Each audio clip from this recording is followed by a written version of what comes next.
And we're live. Welcome to another installment of the Final Scoop podcast. My name is Robert Schinetsky, the supplement engineer. Joining me as always is my international band of brothers minus Shane, who's off on his lordship of land, messing around with hobbits. Robert Samborsky, Apollon Nutrition, Lukasz Rytkowski, Prometeus Intelligent Sports Technology, and special guest star, Vice President, co-owner of Apollon Nutrition, the Black Tulip herself, Miss Karalina. Welcome, my friends. Karalina, thank you so much, and happy birthday.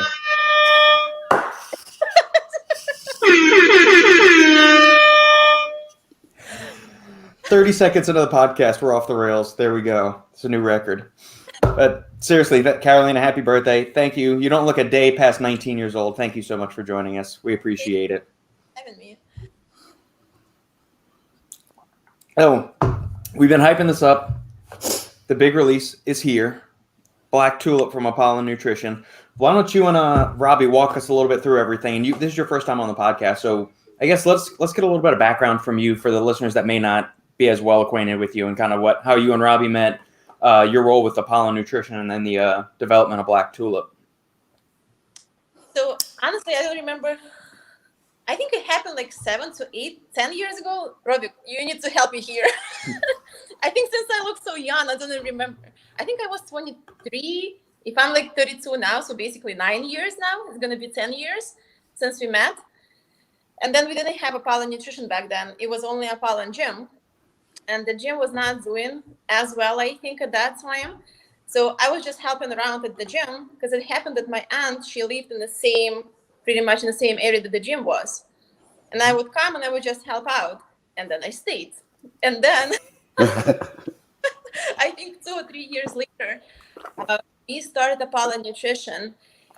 And before that, we used to sell like different brands at the gym and make shakes as well, obviously, for the members, with all different brands and all different types of protein. We had like Isopure, I think, in the bottle form, and what was it, like Lean Body.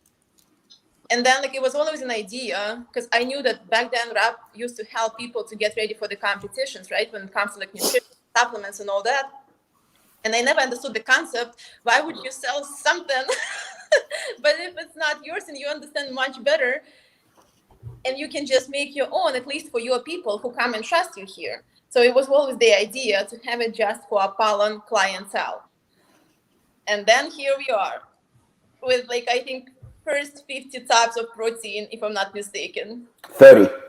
30, yeah, sorry. So 30. Wow. Outstanding. Awesome. Well, I guess so as VP of the company, we always make jokes that you are the actual boss of Apollon Nutrition. So what's kind of like the day-to-day stuff that you're involved in with the brand? You know what, Rob? I always people sometimes ask me, like, what exactly do I do for Apollon, right? Like, I cannot name one thing that I don't do. So I pretty much do everything. Whatever needs to be done, when it comes to me, I'll do it. I learn it. I'll make sure it will be at my best ability to say, and then I'll go with it. There is nothing that I do not do. I talk to people. I talk about the product. Obviously, like we have not a big team, but we have a team that I work with Jose, Dan, and Joe on a daily basis. Obviously, Marina is there, Alina. We have some more guys who help us on a daily basis. Now I have another guy who helps me, who is Anthony. Like he's my big help. So there is nothing that I do not do for Apollon. Like, if you need me to pack boxes, I'll pack boxes. If you need me to send something, I'll send something. If you need pictures, I'll take pictures. Like, there is nothing that I don't do. Outstanding. And keep Robbie in line. Don't forget about that. Keep Robbie in line, too. That's the hardest job. There, but I'm trying. One thing I've always found funny, Robbie, and this is something I wanted to, this is completely off topic, but so your wife's Marina, we have Karalina, we have Alina, and then you have Jessica, your daughter. How did you not get an Ina on the end of Jessica's name? That's what I like. Jessica Ina or Jessie Ina. Like I put Jessica up for adoption for the past 3 years, but no takers. Hope maybe I'll ship her to Poland or something like that. Like let Uncle Lukasz take care of her. Yeah, no worries, man. I like that. I got you. On time for once, Jiffy Jank. Time to sit back and enjoy some Ray's Rainbow. Is that a new flavor of the Ray's energy drink, I'm assuming? Yeah, I think so. Probably it's unicorn. Cristobal, Jiffy, Alex, Michael. What's up, Simon? Happy birthday, Karalina, from Alex. And from JoJo, another loyal listener. Yep. David Evans, happy birthday, Karalina, and congrats on the new product release. So yeah, how long was this in development, guys? How long was what was the genesis of the idea to release this? Because we have in lineup, we have Hooligan, we had Assassin, we got Bare Knuckle. Believe it or not, the idea came from Shane. Shane was the one who suggested, I don't know, maybe going on about a year now or something. And I was a little bit skeptical about it because, we have so many pre-workouts and, we had so many in development that I was like, I'm not sure about this. But then I saw Alpha Lion release, the pre-workout that they had Burn. And I looked at it and I actually liked it. I think it's a great pre-workout. I think that they did a great job and I'm a huge fan of the company. I just didn't think that it was like, Apollon style. Not that it doesn't have that it does have to be. I just thought that we are a little bit edgier, and I thought that that there was an opening to do something that would definitely kick ass. So we started talking about it a little bit here and there, but nothing specific came. But I was playing always with the formula back and forth, back and forth, back and forth. And I remember I talked to you about it, but I wasn't super aggressive on the idea. I was something was holding me back. And then also I'm big on interesting names. Creativity is kind of I think that it's a very, very vital part of the whole process. And I watched one of my favorite French movies, Black Tulip, which is, 40 or 50 years old. And I always liked that movie. I always liked the concept. And I decided to look up what it means. If there is any explanation on the name itself, considering that it's based on the book. And when I saw the definition that Black Tulip represents elegance and strength and power and all that, I don't know, but for some reason I started seeing Karalina, because that's usually how she is portrayed by people. Everybody knows that she's very strong and very decisive and a good leader, but at the same time, she's a beautiful woman nevertheless. And I thought that the concept could work. Started playing a little bit with the graphic designer, who is a friend of ours. And in the movie, the lead actor, played by Alain Delon, he has a scar on his face. And I thought that would be a very interesting touch, to take a beautiful face, beautiful woman, and do the scar thing. I thought that it would definitely get attention, because I could see an argument of, maybe it's not very politically correct, and maybe, I could see that both sides of the argument. Number one, that it's very artistic. Number two, that maybe it's a little bit edgy and inappropriate, which I thought was a great combination. And then I saw also somebody did the design with the tulip on the actor's face, covering the scar. So we were really going back and forth whether to do the scar or the tulip, or we were not sure. So creatively, the tulip obviously worked a little bit better. It looked just a little bit more artistic. And the rest was pretty much history. There was a bit of a challenge to convince Karalina whether she would agree to it, because I knew that she could be a little bit stubborn. So convincing her to be on a tub on a shelf in the store, that would be a challenge. But she agreed. She agreed instantly. We did a photo shoot. The photo definitely worked. Everything worked. Hey, Alina. Alina's chiming in. It's the first time she's in there. I know she's engaged. Is she married yet? Do they have the wedding yet? The wedding is on the 27th. Okay, awesome. Well, congrats, Alina, and thanks for chiming in. So the idea came together and it kind of worked out, and the rest is just, as they say, is history. And I'm glad it worked out, because I think that reception so far has been absolutely outstanding. Obviously the ingredient profile and everything, they're a little bit edgy as well. We were worried about the paradoxin, and obviously, that spicy aftertaste that it that it gives. But I think even the review that came today from Fitness Deal News from TJ, he actually explained it very, very well. And I'm sure you're gonna. I don't know if you've tried it yet or not, because you only got it, I believe, yesterday. Yeah, I got it mixed up in here. I'm sipping on it. Sandy gave it the thumbs up for the taste test. Yeah, I don't think that it's bad in terms of like the spiciness, because it's not bitterness. It's not like Assassin used to be, I don't know, 3 or 4 versions ago where it was like really, really bitter. But I think, well, you can probably give a better feedback. What do you think about the taste and considering the ingredients? Yeah, I mean, like you said, there's 200 milligrams of paradoxine in here, plus you got some GBB, and all the rest of the other stimulants, so synephrine, hordenine. None of those are really easy to flavor. You definitely get the citrus on the front end, and it's like an acidic kind of pineapple, and then there's a little bit of a burn at the end from the paradoxine. But I mean, it's not offensive in any way. It doesn't taste bad. Does it taste like an amino product? No, but it's not going to. But it's a very tropical, light feel. It doesn't feel very chalky, cakey, or heavy. Like, it doesn't coat your mouth or anything. It's very easy, almost like a juice, with a little bit of burn. But you expect that with the thermo thing, because there's other thermo, like pre-cardio, pre-workouts I've had before, and they'll have some capsaicin in it or something like that. And you drink it, you taste it, and it tastes good and refreshing, and there's a little bit of burn. So that's what I kind of expect when I drink these products, and like that, it delivers on everything. And I don't think it stays with you. I don't think it's like you're walking around scratching your throat or anything like that. Yeah, no, it's not like that. You get a little bit of a tingle in the back, but I like super spicy foods, so this is fantastic. Alina, hi! Love you guys. We love you too, Alina. And Kay is hot. Agreed. She should be on every bottle in the store. Yep, that would triple Apollon's sales over. Hello? Whoa. What are you trying to say? What the fuck? Wow, okay. Well, I mean, we'll do it up. We'll do a thing. We'll put your tubs we'll put your face on the bottles, and then we'll put Karalina's face on the botters in the stores, and we'll see which side sells out faster. My goal is to put Lukasz on a cover. That's my goal for 22. I got a news for you. You're no longer on the tops, my friend.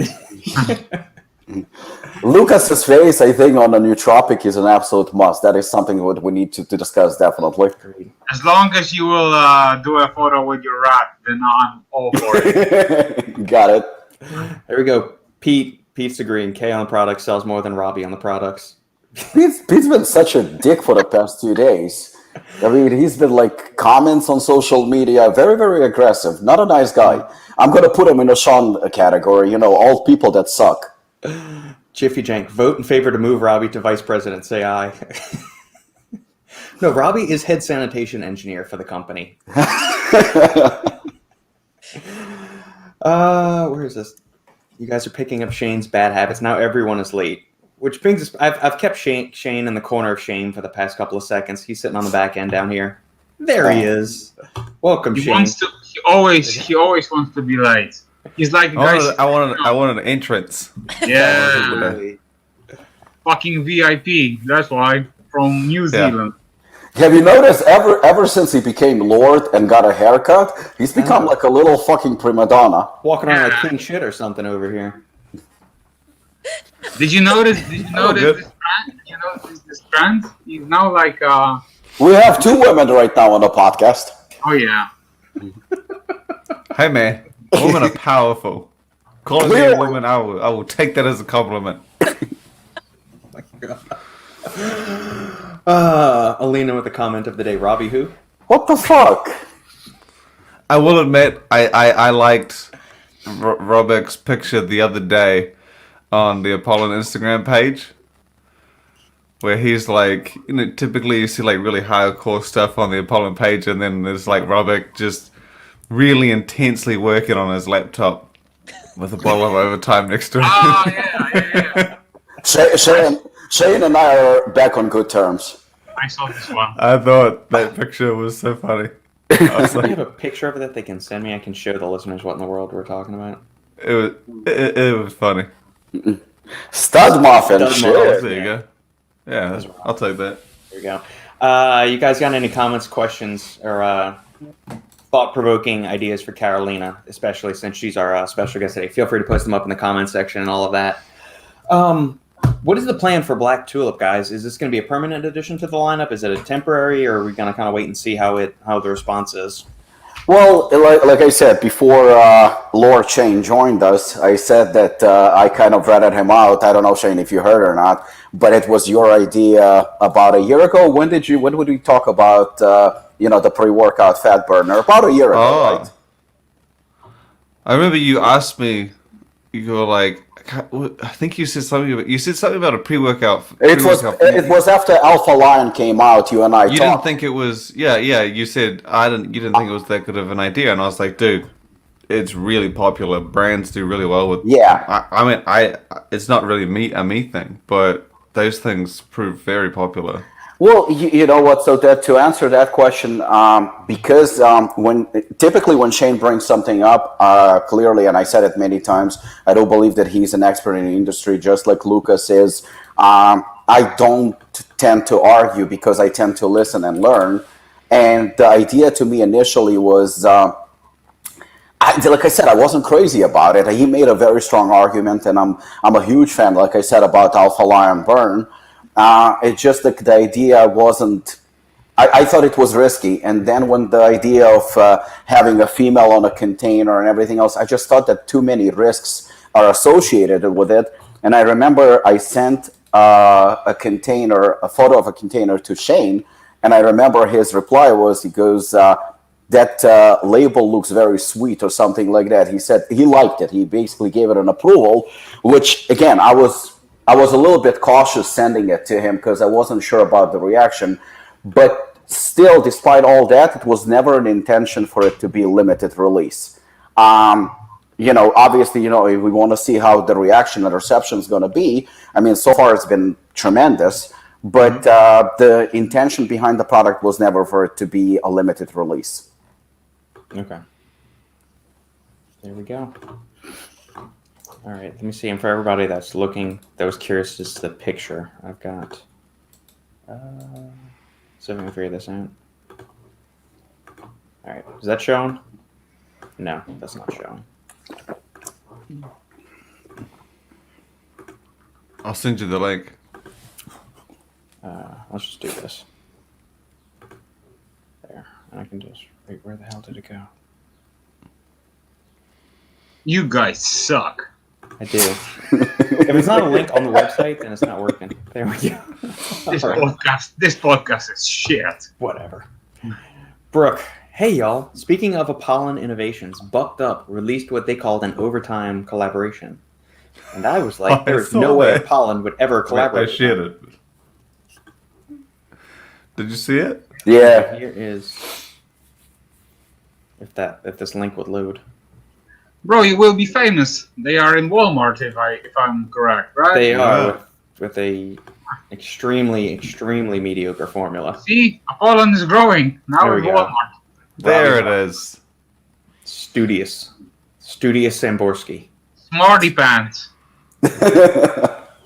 Looks angry. He always is. I was watching porn, and I was about to say that. I was. I needed glasses to see all the details. Well, if we It zoom looks in, like maybe one of we can those see what's going faces. on. The reflection of his glasses right there. What's going on? Can we see? No. Maybe it's a disappointed face and his battery ran out. His laptop died. He's like, oh, well, now what do I do? Restart. There we go. What other flavors are we expecting, Robbie, for Black Tulip? So we got pineapple, orange. Any other ideas for what else could be? No, not. No. Didn't think of anything yet. Let's see how this is gonna go, and then we'll take it from there. Okay. Karalina, give us a little bit of insight into, I guess, what's your kind of training like? Do you like something this high stem? Like it's got your inspiration on the label. Do you use somebody that's typically a high stem girl, or I know you have an affinity for coffee, but what about some of the other? Like, do you use a lot of these pre-workouts?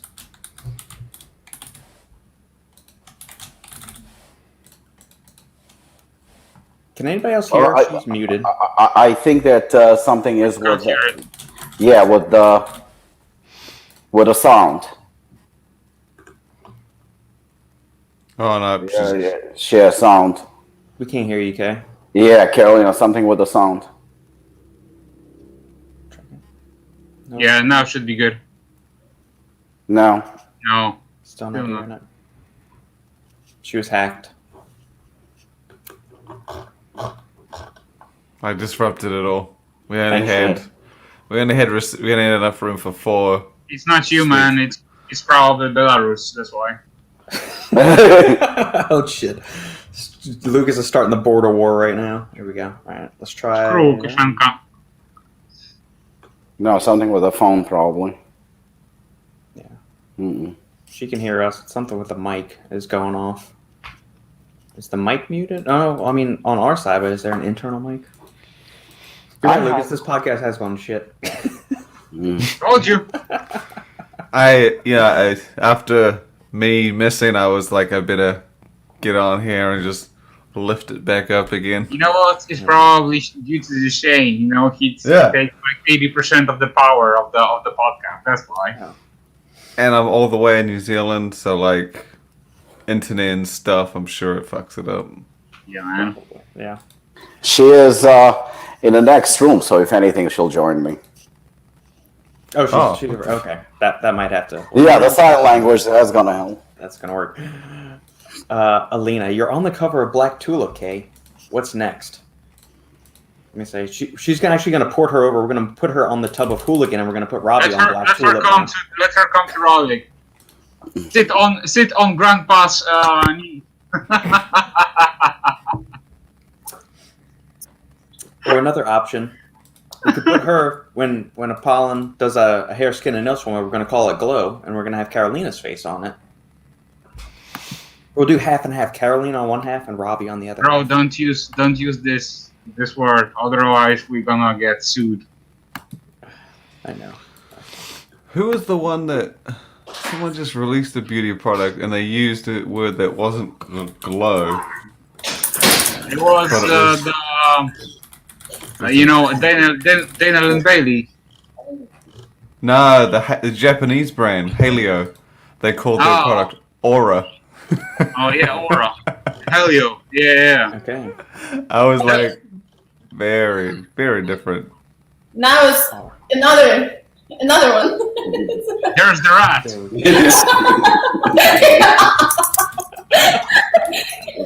Lucas's favorite. What was the question, Robert? Alina asked, "You're on the cover of Black Tulip, Kay. What's next?" Next, I think, is another Black Tulip. I think Black Tulip gonna do so well that we're gonna change pictures and concept. So stay up to the date. Obviously, I cannot be on Black Tulip 30 years later with the same face. So. You never know. They're doing wonders with de-aging technology these days on movies and everything else. You can pull it off. Robert, you asked me about the idea in pre-workouts when I was upstairs, and I heard you guys super well, but you couldn't hear me at all. Yeah. So I told Rob actually when I danced, and I think when it comes to like pre-workouts, right? People think of always the gym, right? And hardcore pre-workouts only used at the gym. Mm-hmm. I mean, I'll tell you what. I mean, I think like professional ballerinas, they train much more hardcore than I see guys training at the gym on a daily basis. Yeah. So when it comes to actually practicing ballet and all kinds of dances and all that, and I was doing it for a long time, for like 20 years since I was a child. I was like 3 years old. And when it comes to a diet and everything, so bodybuilding diet is not a diet compared to what was my diet. Because I was not allowed to eat, period. So I only had a list of things that I could eat. So when I was told, obviously, that bodybuilders have a diet and they have meals, like 7 meals a day, that's not a diet. It's a luxury thing. So all you do is eat. You eat and rest, you eat and rest. Yeah. It doesn't work like that. So obviously, like, you need energy, and when it comes to like steams, and especially if you actually also performing, if you're a performing dancer, so obviously you have to practice and you have to perform as well. So you're constantly on the move. And that's why I think that's what came with it, right? It's not only the energy, but I always was told to lose weight. No matter how skinny I was, I always had to lose weight. That's crazy. Ballerinas are always fat, no matter what. You can be like 40 kilos and you're still fat. They would line you up in front of everybody, and it's not like here. Nobody is over there like politically correct. They will push you in front of everyone and they will tell you fat. Have you seen your face in the mirror? Like you cannot be like that. Yeah. So that's why you would practice and practice and practice and practice and practice without eating, and you will try your best to obviously lose weight. But you still have to have muscles, and you still have to have some energy to do that all. So I think my idea of training stayed the same, even though I don't dance anymore. But when I come to the gym, it should be intense. That's why I love like doing kickboxing and Muay Thai that much, because your brain also works. It's not like mechanical exercises. And I remember like today when my first time I came to Kansas, I got hit in the head, like right away. Like I got punched in the face. And Rob was laughing, like he was dying. And I'm like, and Kansas goes to me, like, you got to cover yourself. I'm like, yeah, it makes sense. But I got so used to, I think, of everybody in America being so nice to women, especially when it comes to like martial arts. Everybody is trying to be careful, this and that. And here's this guy, he just comes in and punches me in the face. And that's, I think, like, I just, like, me working out, have that intensity in my workouts, constantly moving and doing different types of, obviously, like, exercises and circuits and everything. And at the same time, obviously, burning fat. That's what's been the idea for the longest time. Awesome. And I truly believe also a lot of women actually are like me. They want to work out, they want to lose weight, and obviously like get skinnier. Not everybody wants to obviously gain muscles in a sense. Like you want to have like lean muscle, you want to have like muscle mass, but you don't have to have huge muscles being a feminine woman. Yeah. But you still want to work out. Agreed. Yeah. So with the, like, you went to, the way you're describing the dance school, it's like one of those authentic, like, hardcore Russian ballet schools. Like, the teacher's walking around with a stick, and if, like, you're not in the plie position correctly or something like that, they're going to whack you across the back of the leg or something. Yeah, that's exactly how it is. I mean, it's not, like, to me, it doesn't sound crazy. To me, it was real. That was normal. Yeah, well, I mean, it's like with Taekwondo with us, like, they had, the teacher had one of those little popping sticks, and if you weren't low enough in your horse stance or something like that, I mean, like, they would come in, and you'd get a pop like that. I feel like more of like those kind of disciplines, either martial arts or ballet or any kind of formal dancing, it benefits the kids, at least when they're growing up that way, to just kind of be in that strict kind of setting, to give them those, you know, those bumpers on the sides to get their shit right. A lot of respect also. Like, it's a lot of respect to a teacher. It doesn't matter the age. It doesn't matter anything. It's a lot of respect. So you gotta respect. You cannot be late. If you're late, you cannot enter. That's as simple. Nobody's yelling at you. Nobody's saying anything. You're just not allowed to the class. That's it. Yeah. You were dancing at Belarus, or it was already in US? No, it was in Belarus. Okay. Pete, any other Apollon products before the new year? There's still a couple of weeks left. Can you see my eye? Both of them? Yeah, we are releasing bare knuckle, the new bare knuckle next weekend. We will reveal the formula in upcoming days. I believe Monday or Tuesday, right, Shane? Something like that. And yeah, I guess.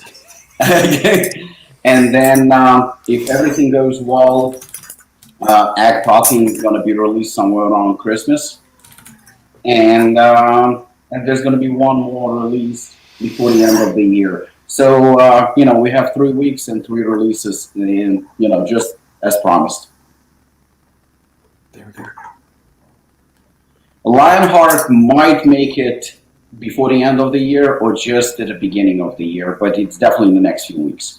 Just with so many new releases, we don't want to overwhelm because, it's one taking away from the other one, and we would like to, give respect to each and every release and each and every product, that they deserve. Because right now we have about 6, maybe 7 products in the pipeline, and they all pretty much ready to go. So we have to kind of space it out. So more than likely it's going to be, the trend's going to continue after December 31st, and we're just going to continue with the releases into January and February. Yeah. Shane, can you scoot over so Lucas can come in? It's very dark in Lucas's room. He'd like to come up and get into the next room next to you, please. I I already wrote him to make some room for me. So come, sit on this lap. David, my chair is only for you, especially after the surgery and all. You see the white table? You can have Ava's chair.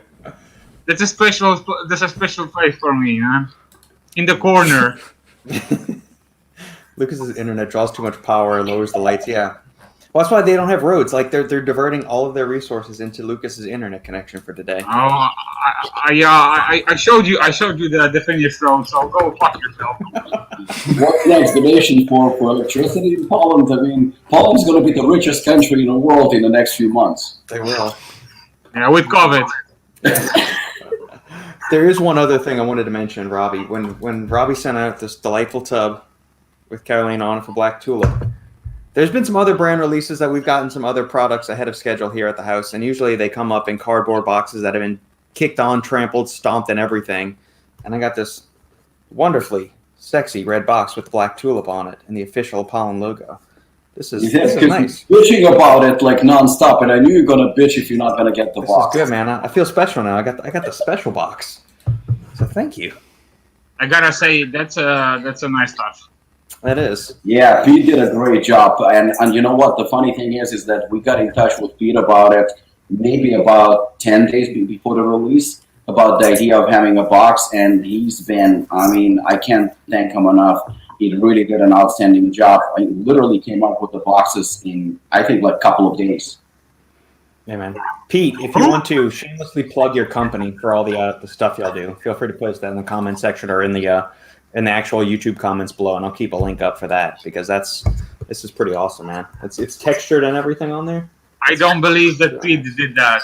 Probably his slaves made it happen, not him.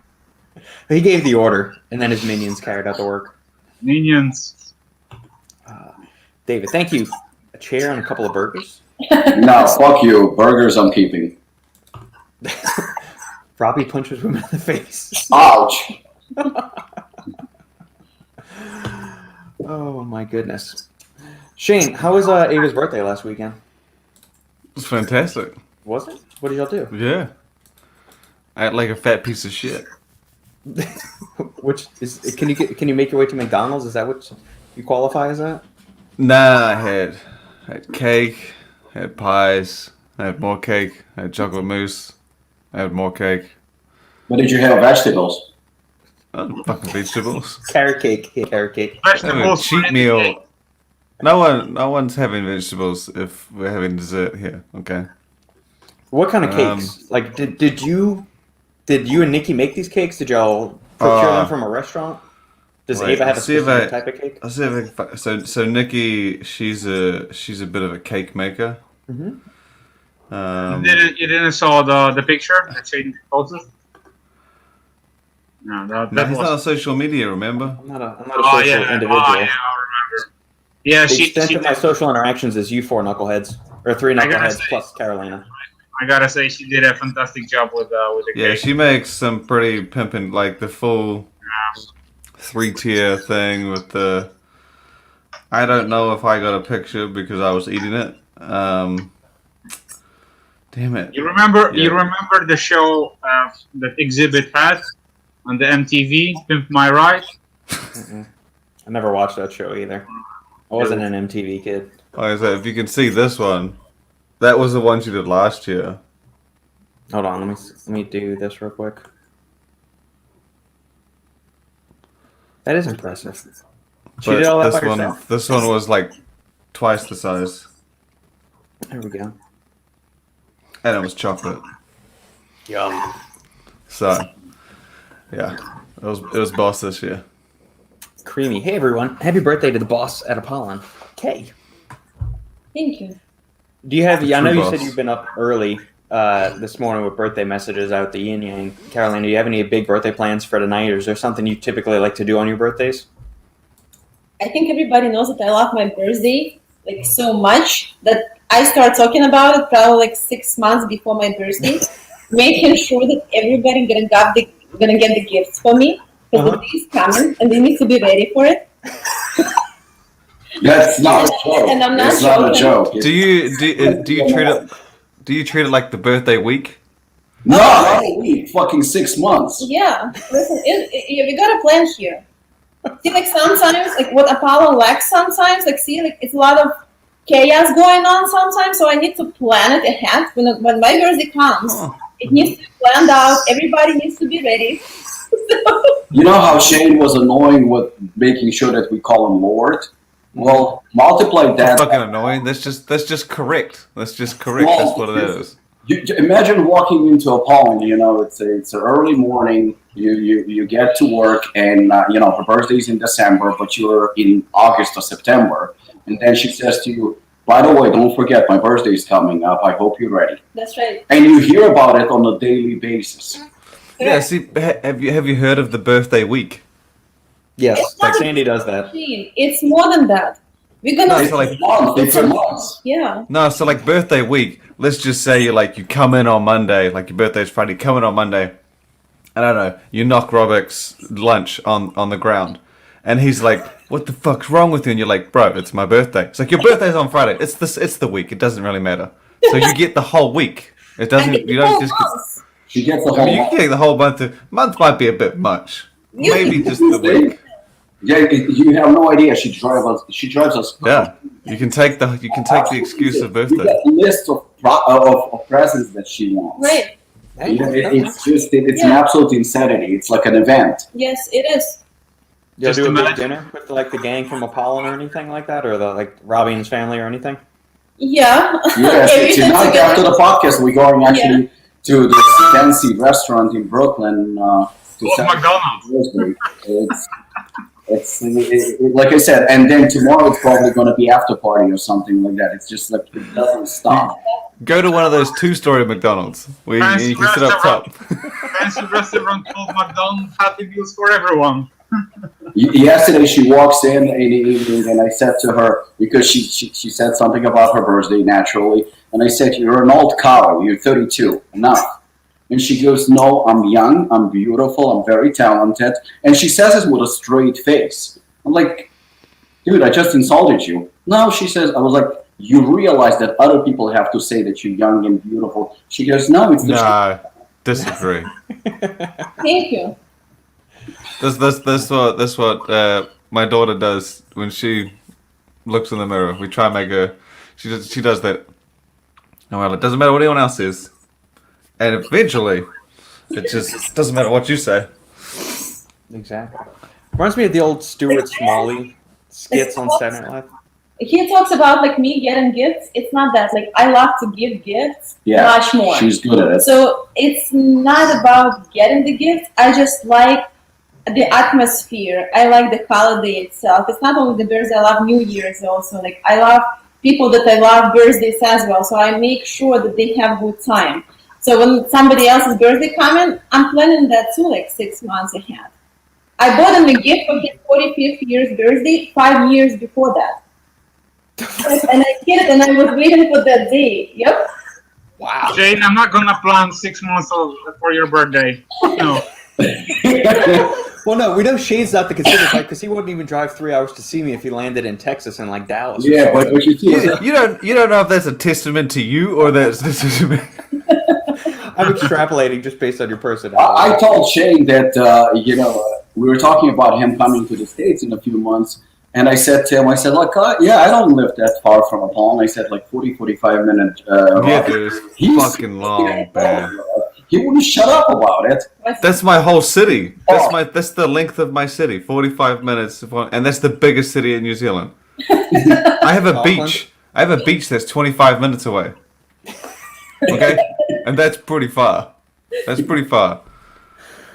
But 45, fuck. I mean, 45 Yeah. no traffic. Multiply it times 3 on Friday. No. I take my pre-workout, get in the car, go to the gym because by the time I get there, it hits. I'd have to take it with me. That's What the why fuck we is that? meet hooligans, so it lasts like 6 hours. There, you see, Robert, so no wonder he doesn't want to come to visit you if he comes to Dallas. He doesn't want to drive to Austin. No, it's fine. I'll meet him. I'll drive 2/3 of the way. Maybe he can just drive an hour. you know, and then I'll drive the 2/3 ways, you know. I believe I'm going to Houston. Is that close? It's 2.5 hours, yeah. Well, that's not bad. That's better. No, I can drive. If you're going to Houston, I'll drive down to see you in Houston. Actually, I might. you drove to New Jersey to Apollon? Yeah, Robert, by the way, drove from Texas to Apollon for the seminar. Yeah, but he literally just said I'll drive like 2 to 3 hours if you're in Houston. How? I would. Jersey was 23 hours. Nah, this is dumb. I broke it up over 2.5 days. I did 9 hours, 10 hours, and 5 hours. What do you do when you this time? And he calls the podcast. Yeah, he calls me that he goes to be. Where were you in Kentucky or something? And he goes to me. I'm drinking bourbon. He says I'm getting drunk. I was not drinking and driving. I said I was passing through. There's the Kentucky Bluegrass Trail where all of like the major bourbon distilleries, so like Four Roses, Wild Turkey, Woodford Reserve, Jim Beam, all of those. There's like this 45-mile stretch through the heart of Kentucky called the Bluegrass Parkway, and it's every 5 miles there's another big ass distillery, Maker's Mark, all of those. So that's where I was actually drinking on the road. If you stop at these places, that just makes it longer. I didn't stop at them. I was driving past them. I'm just saying, but if you like, there. If you stop, it doesn't matter. Like 24 hours, 26 hours compares. Oh, no. It's the beauty of working from home, man. I can take 3 days to drive up to Jersey, hang out for 2 days, drive. I work from home too, but it doesn't mean I want to drive for a day. I enjoy the peace and the quiet, and driving actually through like Kentucky, Tennessee, and West Virginia, surprisingly, is really beautiful. Like driving through it, like you get to see the mountains and the fall leaves were just starting to change at the end of October and everything. You sound like a 50-year-old man. I am old, and I did find a pretty cool bourbon bar in West Virginia, actually. So Lukasz walks to you walk to the gym, right, Lukasz?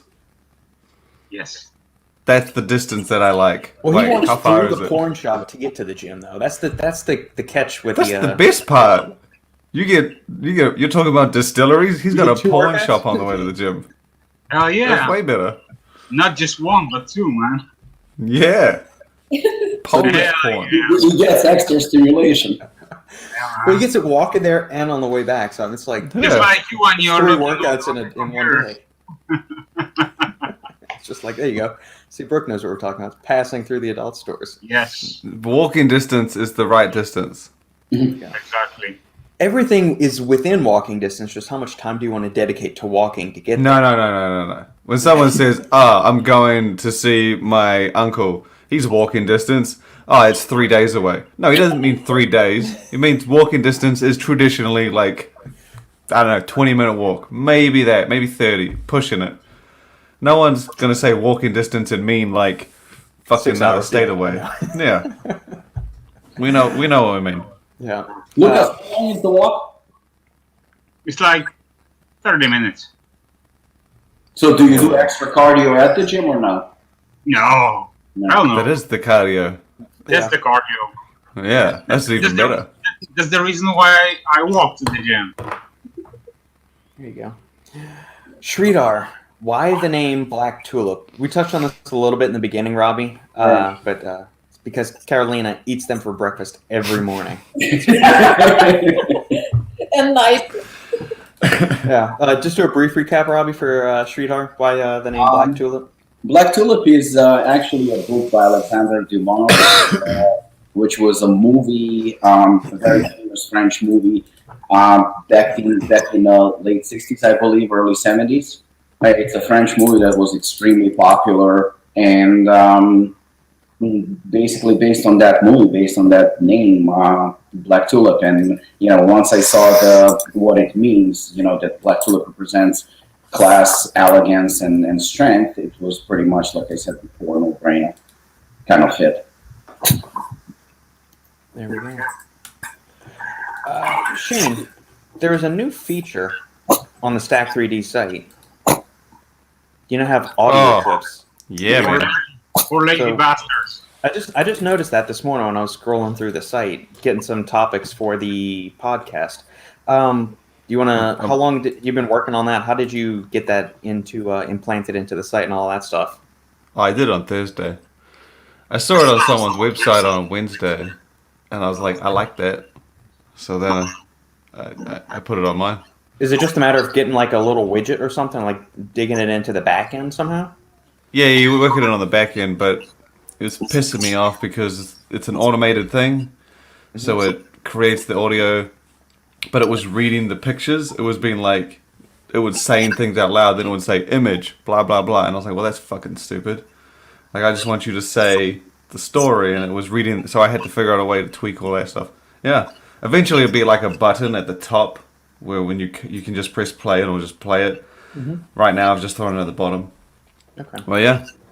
Did you have a big request from people to ask you like they wanted an audio version of it? No. I just saw it. I thought it was. I just saw it. I thought it was cool.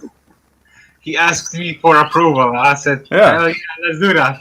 Yeah. And I think you can do it so that it'll join them all together, or like it'll stitch them up, and it'll turn it into an episode that can be downloaded for like, for a day or something. Oh, that's So- cool. I don't know. See how many people like it. I haven't actually figured out how to track people can listen to it, so for all I know, no one's listening. But yeah, some people seem to like it. There we go. Didn't cost much money. Norman, the first part of your question did not post through here. So the only thing I'm seeing right here is reason why is my days start at 4 a.m. and I don't exactly want to eat, but want to get some protein in or protein with adaptogens in it and take after workout called After Way. If there is any company that can pull it off, it's Apollon. Put So the what first was part of the your question on there. I don't understand the question. Reason is why he's looking for an adaptogen. Maybe like an early morning meal replacement thing or something? Yeah, that's what I'm thinking. I don't know. I'm not sure. Well, he's saying he doesn't want to eat, but he wants protein. He posed the question one more time. Yeah. See if you can upload it one more time, Norman. Or if I think it he's comes from looking YouTube. for protein powder with adaptogens. That is my guess. Protein adaptogens? Some But of those there is- adaptogens are pretty nasty tasting. There is one out there. Yeah, there is one. Is there? Kachava? Oh, that's not the one I was thinking of. No idea what that was. I think this is the name of the company. It's like a meal replacement, and has like it has carbs with the protein, but it has like a huge list of superfoods, including like mushrooms, all the superfoods, greens, those kind of things. Smashed into like a big tub. It's like in a bag, and it has like 15 servings or something. It's expensive, but if you get money. Okay. No, I see the question came through now. There you go. Sorry, first question is a protein powder that has 1 gram of tyrosine, 150 of alpha GPC, No, 100 milligrams of nerve. You guys can call it morning whey. Yeah, I mean, you could do that. It's going to make the protein powder that much more expensive. I mean, it would almost be easier just to buy like the capsules yourself of them. Just buy like a 500 milligram capsule of tyrosine, take 2 of them, Yeah. a 600 milligram capsule of alpha GPC and Neurofactor, and pop a couple of capsules, then have your protein shake. I think the idea would be cool. Is it practical, and is the end user going to want to shell out the money for that? I don't think so, because we saw with Alpha Line, they released that protein powder that had they had GABA in it and Velocitol, and they were selling for something like $60 or $70, and they've gone back and retooled that because. And also, don't forget, when they released it, the price of protein wasn't as crazy as it is right now. Yeah. So, I mean, you end up in a situation where, like, I can see the idea being, I don't know, I don't want to call it brilliant, but I want to say it's interesting and it's not a bad idea, so to speak. But at the end of the day, if you fully dose those ingredients, specifically alpha GPC and Neurofactor, they're not exactly very cheap ingredients. So if we are talking about high quality protein, and not even high quality protein in general today is absolutely ridiculously expensive. I mean, we are talking about, if the average isolate today is anywhere between $50 to $60 on a retail spectrum, this would actually raise the price, like you said, like Alpha Line, to easily $60+, and I feel like majority of customers will not buy it. So today it's a very, very risky investment and very expensive investment. I think that when it comes to protein, the companies obviously want to go for a safe bet and a little bit, something less, not I don't want to say innovative, but less risque, so to speak. I think that at the end of the day, protein is protein. So if you get a good quality isolate or casein or egg protein, whatever you want to get, and then to add anything extra, you can stack pretty much whatever you want.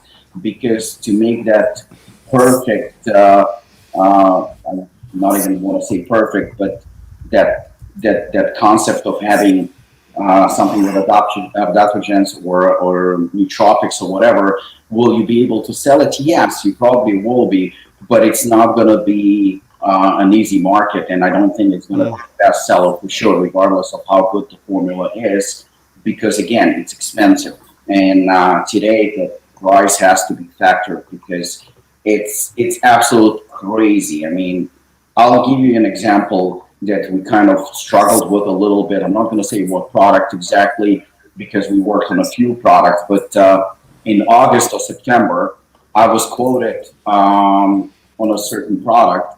The price was around $15. I think it was like $15.02, $15.03, something like that. We agreed to make the product. It's actually one of the upcoming products that we are having. And I got the final bill for it, and the bill came to almost $18 for the same product that I was quoted $15. We talking 2-3 months ago, something like that. And it's not like my manufacturer is trying to screw me or anything like that. Not even close. We had that discussion yesterday, and he goes to me like, "Listen, with the price of ingredients are going through the roof right now," says that's just the way it is. So, it's very, very hard to adapt to anything like that, and you have to take the cost into consideration, especially if you're selling wholesale, but that's just the way it is. And in fact, we were talking yesterday about creatine, because that's the number one issue right now. Yeah. So Create Pure is going to be available in 2023, not 2022, 2023. I mean, Create Pure is just not available. And creatine monohydrate right now, the prices are climbing. And I wouldn't even say on a daily basis. It's probably on an hourly basis. It's like a stock market right now. And we are talking about something that was $3-4 about a year ago per kilo. Right now, it's, I think, close to $20 per kilo on the same ingredient. And when we were discussing it yesterday, he goes to me, it's not ruled out of the question that in the next month or 2 or 3, the price of creatine is going to hit $30 per kilo. That's insane, and once you see those prices, it forces basically us not to sell wholesale, but to sell only direct to consumer. And even then, if we're trying to be as reasonable as possible, the profit margins are pretty much close to nothing, because that's the situation. So to create something like, protein with nootropics or carbs or whatever you want to add to it, doesn't really matter. It just adds to the cost. And, once the consumer sees it, he goes like, okay, what the fuck, that's just outrageous price, but it's not the brand. We just don't have a choice. That's, we're releasing egg protein right now, and everybody says to me, you're absolutely insane. And I can see it, because to be honest with you, I don't think we'll be able to succeed at selling at wholesale. I don't think it's going to be possible, unless we're probably going to be either breaking even if we are lucky, because the price is absolutely insane and it fluctuates nonstop. So this is something that I don't think it's doable in the next couple of months, until at least the market saturates or prices start to drop. And I'm sure even on a European market, Lukasz can attest that there is obviously an issue with it. When I talk to Lars, about bringing products from the United States, it's an issue, because salaries in Europe are lower than in the United States. So to bring products, and with all the markups and shipping issues as well, it's a serious, serious problem that, it's inevitable to deal with. Yeah. And one other thing to consider is, like, even if you did put that, let's say you do this, if some MLM or mass market company that's going to do this, they're only going to put in like 10 to 15 grams of protein, and then they're going to call it like neuro protein or just something stupid like that, to where you're not going to get that full 20 to 25 grams of protein. It'll be 10, maybe 15 grams, and then they'll sprinkle in that, because that's how they're cutting costs and make it seem like it's a really good benefit that you're getting these protein with these nootropics, but really it's a half dose of a quality protein source. So they're going to use it'll be a soy protein or a plant-based protein blend or something like that. So if you want to dose those nootropics all the while and make it affordable for the customer to sell it like $30 or $40 for a 2-pound tub, you're only going to get like 15 grams of protein per serving, or 20 grams of protein. You're not going to get 20, 25, 30 grams of protein in a serving. Yeah, and I mean, even if you look at some of the companies, like for example, Astroflab or those smaller companies, I noticed that Astroflab, they own a couple of stores called Jersey Shore Supplements. They have their own outlets in New Jersey, and they mostly selling the protein through the stores, basically direct to consumer, which I think is the way to go, more or less. They don't sell a lot on the wholesale aspect because it's just not profitable, to keep, generally speaking, the 2-pound containers are anywhere between 25 to 30 servings. 25 to 30 servings on a high quality isolate, I mean, the price is just insane. So if you're going to be able, I remember stores used to pay $20, $21, $22 or something like that for a price of 2-pound container of isolate. But today, 28, 30, or maybe even higher is just standard. Yeah. So when you have the price used to be $44, $40 on average of isolate, especially with all the discount coupons, codes, and stuff like that, it's just not profitable for the companies. It's either the quality is going to suffer, or the, like you said, amount of protein per serving, or maybe amount per container. Yeah. Norman, this is an easy question. Always go for the Louisiana boy. We're all going for Dustin tonight. There's no ifs, ands, or buts about it. I don't think I'm allowed to say anything but Dustin, because I want my relationship with others to continue flourishing, so I'm just going to shut the fuck up. There we go. Seriously, though, Robbie, do you have any analysis on the fight you want to offer up? You won't hurt my feelings, but just don't expect any Christmas presents for you. To be honest with you, like I know Shane likes to put his money on fighters, and I think, knowing Shane, I could be wrong. He's probably gonna bet on this fight, but I don't know why. I feel like Shane might be betting on Charles. No, on Dustin? Yes. Yeah. But I mean, that doesn't mean I'm not gonna win. I mean, I lose a lot. You're supporting. See, the thing is with this fight, I honestly, it's one of those fights where I think either one can win. It's just that competitive. I think Dustin is a little bit more of a dog, so he's going to try to scrap, and he's going to go. I think he has more of a heart than Charles. Charles known in the past to quit fights, which is, I'm not saying that in any disrespectful way or anything like that, but at the end, Charles Oliveira in the last couple of fights has evolved tremendously, and he's been destroying everybody. His level of jiu-jitsu is on a whole other level, and that's where Dustin lost to Khabib. He was submitted. That was his last loss. So I don't think that Dustin's wants to end up on the ground when it comes to fighting Oliveira, because Oliveira is as good as Khabib, if not better, at submissions. He may be not as good and not as powerful when it comes to ground and pound and physically, but in terms of submissions, he's probably the best in the division. On the other hand, Dustin has far superior stand-up. His hands are absolutely amazing. He's probably one of the best boxers in the division too. So I think it can go either way. I'm leaning a little bit more towards Dustin if it goes to later rounds. I feel like if it's going to go into past the third round, I think that the dog in Dustin's going to prevail. But again, Charles Oliveira is no joke, so this could go either way. There you go. Follow up from Norman. We can all at least agree Nunes is going in and winning the second round TKO. Calling it now.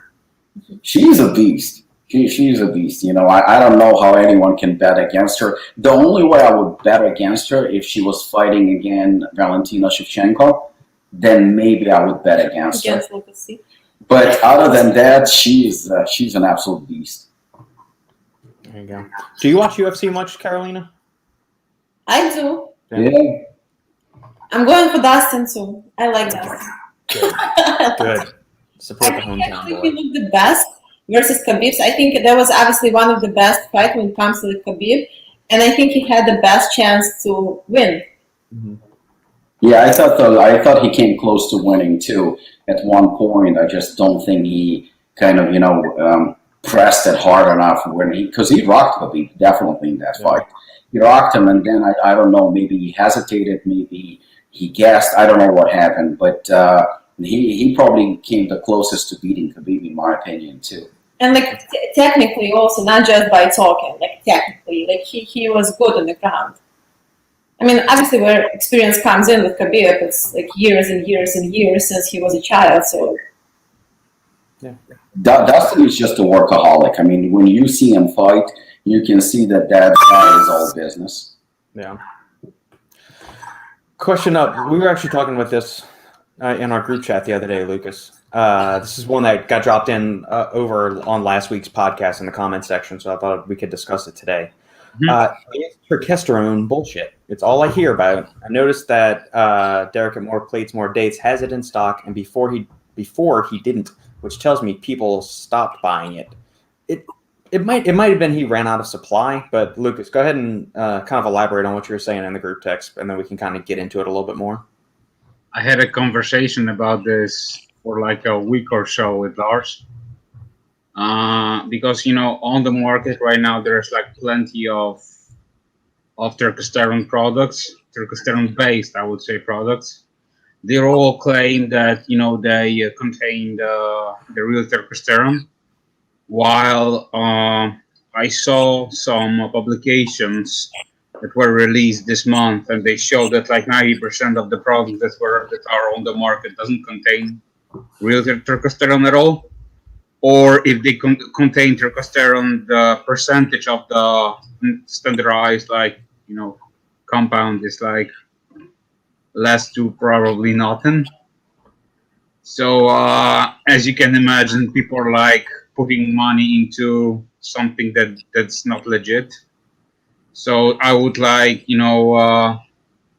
tell people to be aware of that. And if you see that a product is really cheap, please don't buy it, because it's in 99% it's probably not the real Turkesterone.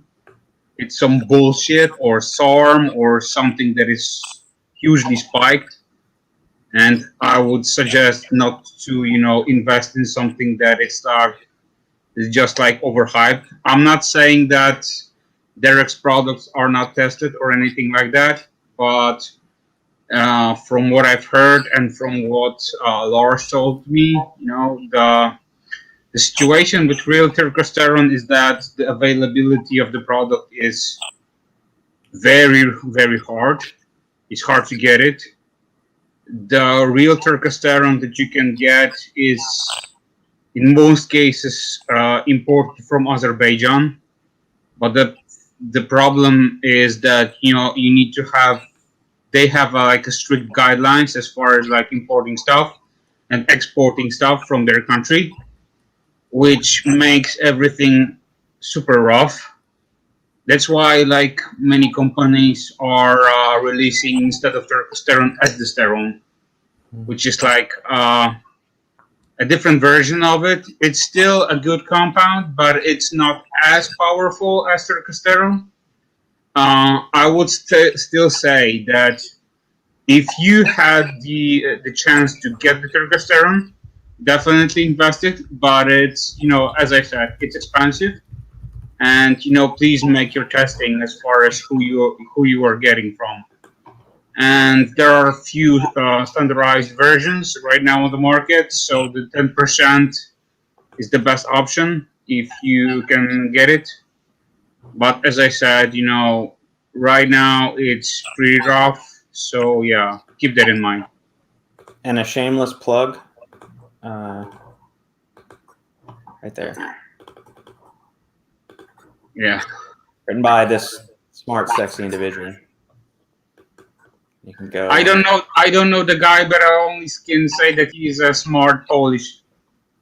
He's a smart Polak. So this is going to give you all the ins and outs of Turkesterone versus Disterone, and is it really worth? One of my favorite articles because it's so accurate and it explains in detail.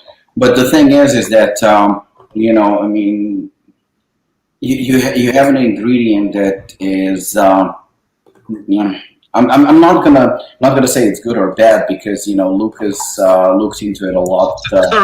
Sorry, Robbie, to interrupt you. The thing is that the people are in search of the new sexy ingredients. Oh yeah, and it's been that for like many years, and every company right now is looking for another ingredient that will break out, the market. We saw it with few ingredients that were released like last year and this year. You know what I'm talking about? The three. So yeah, that's one of the ingredients and so on. So yeah, keep that in mind, and just like don't go with the hype. Make your research at first, and invest in the companies that are legit and not just like super overhyped. Well, that's the thing. It's very very hard to establish. Which we talked about another company yesterday. That there are so many of them that when it comes to purity of the ingredients or supplement facts or quality.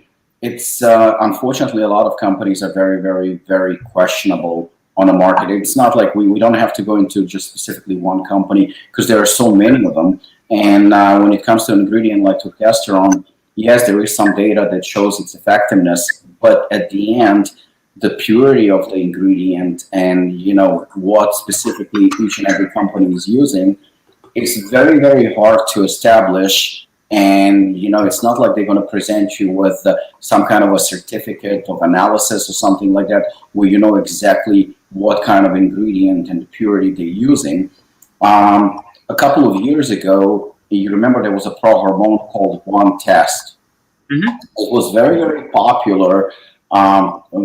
Should I say it was actually very hyped more than anything. And a lot of companies, just like many pro-hormones when it came out, a lot of companies actually used it, and finally it was banned. But at the same time, besides the fact that it was banned, it didn't really produce no noticeable results or anything like that. Like it didn't do shit, to be frank. In the last couple of weeks, I did a lot of research on that specific ingredient and that product, and right now you have a few underground steroid companies who are manufacturing it as an injectable steroid, and it's called DHB. It's very, very interesting. I mean, I'll send you some data on it. It's exactly the same as it was marketed as an oral pro-hormone that was sold everywhere, but realistically did nothing. Now, when I did the research, and I've been doing it for the past couple of weeks, I just found it extremely interesting. Was it a bullshit ingredient? So actually, surprisingly, it wasn't. It was legit, very good, extremely powerful, and low side effects ingredient. I mean, it was actually like one of those ideal steroids. And as injectable, obviously the powders are coming from China, and people are making it into a injectable steroid using DHB. If you look into the molecule, if you look into the ingredient itself, it's an extremely powerful steroid that is kind of similar, even though it's called One Test. It has nothing to do with testosterone. It's not a testosterone product at all. The name of it is actually dihydroboldenone, which is kind of similar to Equipose, which is also a veterinary drug that is very, very popular with steroid users.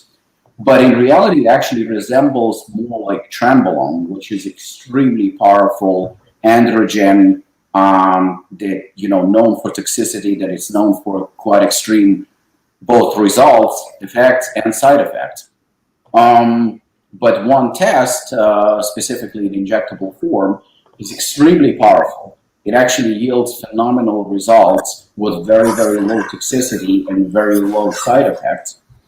and it produces that hard look and very low water retention. It's actually very, very mild when it comes to an androgen, but it's a very, very high anabolic. The reason why I'm bringing it up, because it's actually relates to exactly what Lukasz just said. I mean, I'm not going to compare it to Turkesterone or anything like it, but it does relate to the purity aspect and how good the ingredients are. And sometimes, there is this new innovative or the new hyped up product is that everybody wants on it because everybody's looking for the latest, sexiest, most effective ingredient. But then when people start taking it, they like, hold on a second, this doesn't do shit. And the reason for that is because it's not effective, because it's not pure, because all it contains may be the name of something that potentially could be effective if it was standardized for something better and it was more effective. But today, people are willing to pay any money. It's like Shane said once, even if it helps with 1%, people will buy. And this is specifically what we are talking about. If there is a chance that 1% that this will help, people will buy. And of course, considering that companies are coming up with claims, this is as effective as D-bol. This is as effective as as steroids. This is a safe way of taking steroids without taking steroids because it's not going to suppress your natural testosterone levels. And it's not that you can sell people hope. That's essentially what you're selling. It's not necessarily that people are stupid, but I mean, some are, but at the end, you're selling hope. Like, listen, I'm going to take this ingredient. This is going to give me maybe even 1% is going to put me over the edge of my competition, and it's going to produce certain results. And boom, you have a hot selling new ingredient that everybody is hyped on. So I think that, the purity of the ingredient is definitely a question that, that has to be raised each and every time.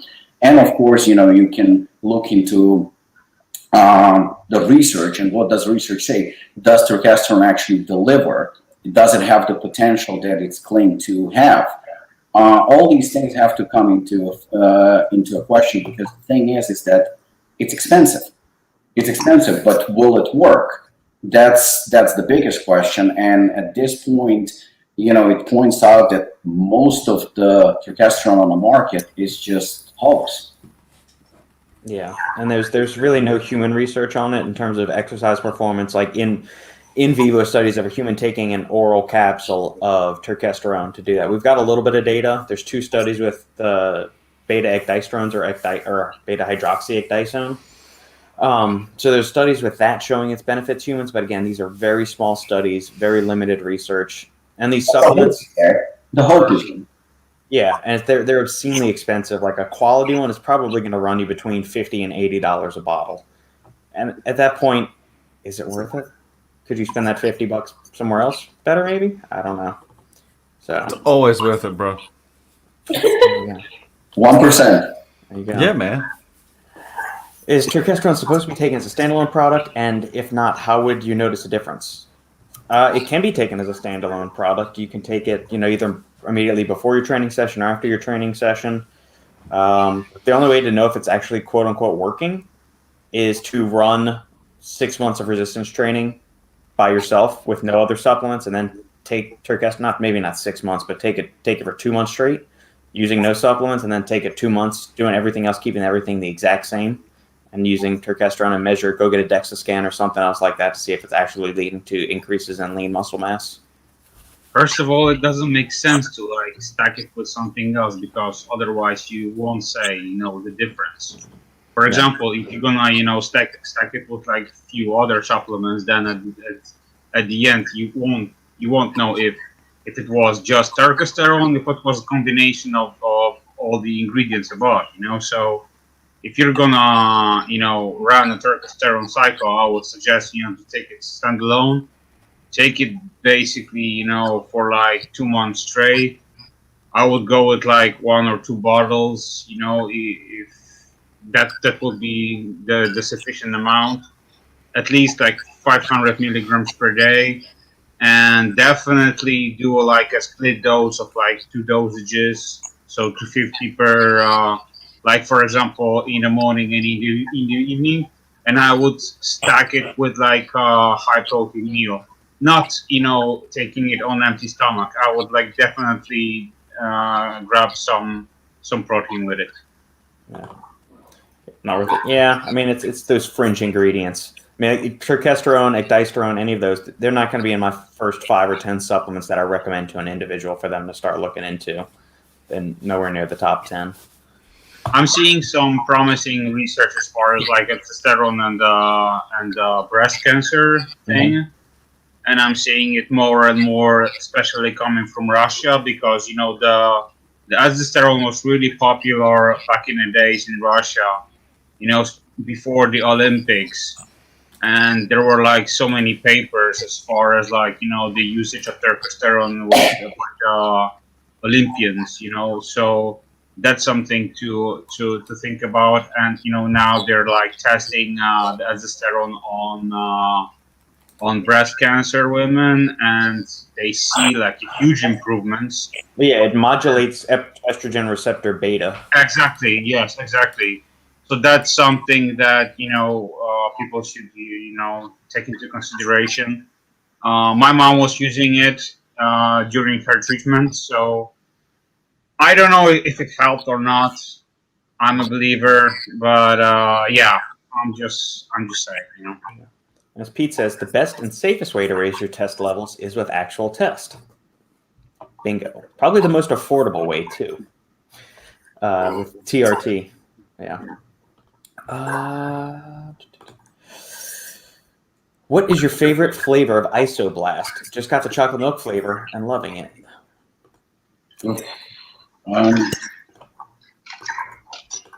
I don't know. I mean, the chocolate definitely is very, very good.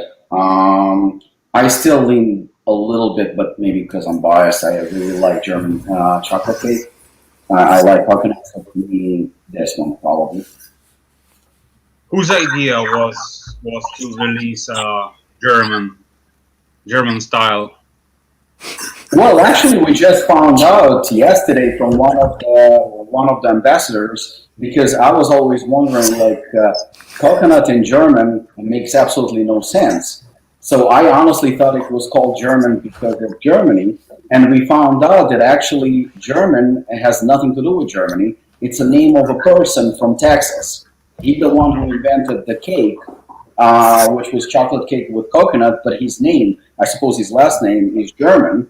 And that's the reason why it's called, but I have no idea, to be honest. Okay. I was going to say, as a fellow Polak, I'm offended you're doing anything German in the line. The You know, atrocities German So people have it committed to the has Polish nothing people. to do with Germany. I'm offended. I'm offended there is no Polish flavor. Yes, Or like Yeah. a flavor that is dedicated to Polish people. exactly. That's I messed told up. you it's coming, 2022, your face and a Polish flag.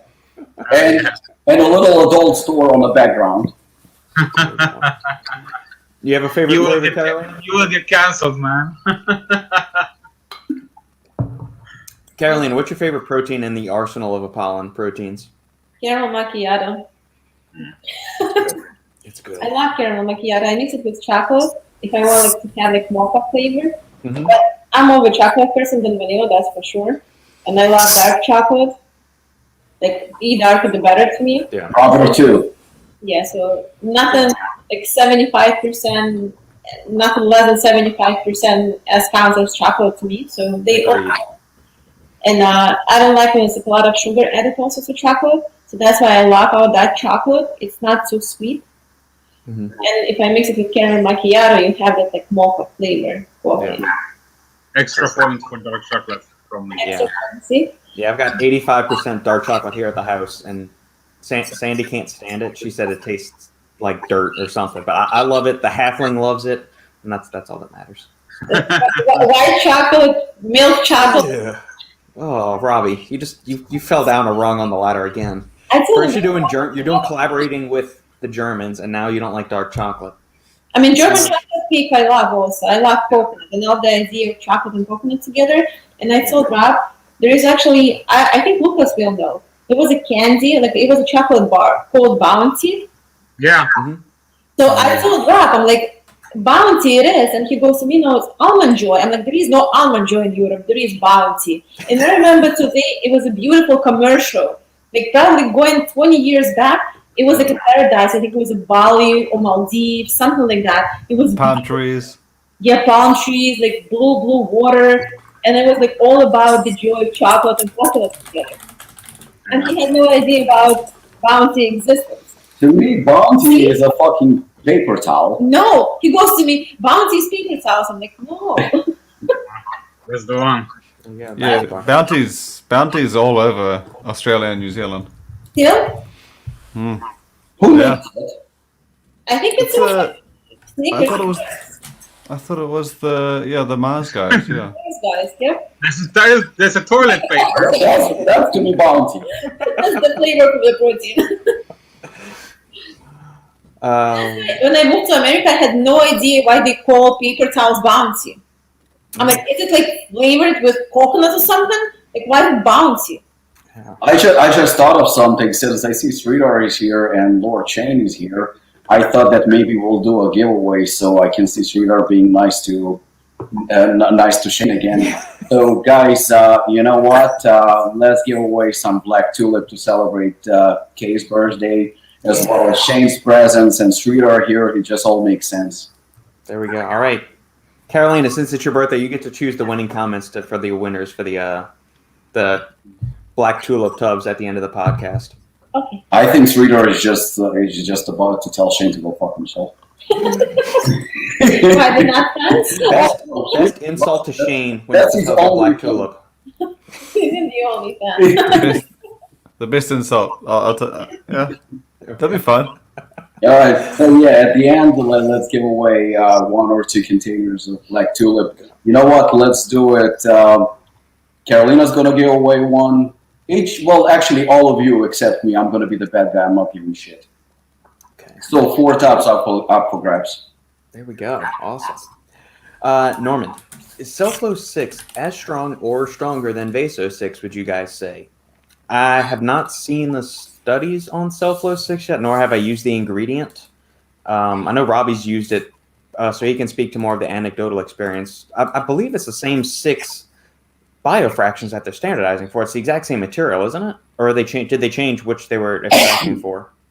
You know, I think it's about time we bring Matt, I think, on a podcast, and you know, we talked about it. So I'm not go into break down which one is better, or you know, if Cellflow, because I think it's going to be fair if we leave it up to Matt, especially since we discussed about him joining the podcast. So he's going to be probably the better person to explain, and I think it's only fair that we give him the floor for that. I use Cellflow 6. I mean, obviously, I played with it prior to the release of the ingredient. I like it, but I was also a big fan of Vaso 6 as well, so that's all I'm going to say on it. But I think Matt probably would be better at explaining it. Yeah. There we go. Shane just got another fan. Oh, Shane has more fans? Jiffy, whoa. See, you said only one guy. It's already two.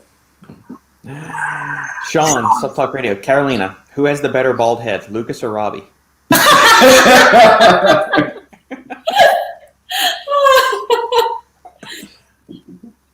Listen, I think they both can pull it off. So, with hair, without hair, they both. It's a very diplomatic answer.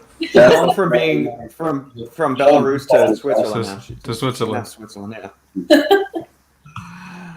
Luke. Hi, Luke. Why is no one using GPLC, glycine propionyl L-carnitine? Apparently it promotes vasodilation, so it's quite interesting. Yeah, a funny thing about carnitine in general that most people don't know is that it does enhance blood flow. So there's a couple of studies with that pair alpha-lipoic acid, ALA, with acetyl L-carnitine, Alcar, and that actually has been shown to reduce oxidative stress and improve blood flow and lower blood pressure in individuals. So it may not necessarily be the GPLC molecule. That being said, GPLC is exorbitantly expensive, and you need anywhere between 1.5 to 4.5 grams for it to actually be effective, or at least that's the dosages that have done in the limited amount of studies studying GPLC in humans. So I've seen it in a few pump supplements over the years, but not many. I think Morphogen might have it in one of theirs, and it used to be in an old SAN pump supplement, I think, back in the day. Back in the day, it was really popular, but Yeah. now it's like the price is too high. Yeah, it's way too expensive, and there's just other more beneficial, more cost-effective ingredients, I think. Anybody else mess around with GPLC? I mean, I used to see it a lot, but not as much as I do now. I just assumed that there were like more effective ingredients, I guess, if that just wasn't at the top of the list.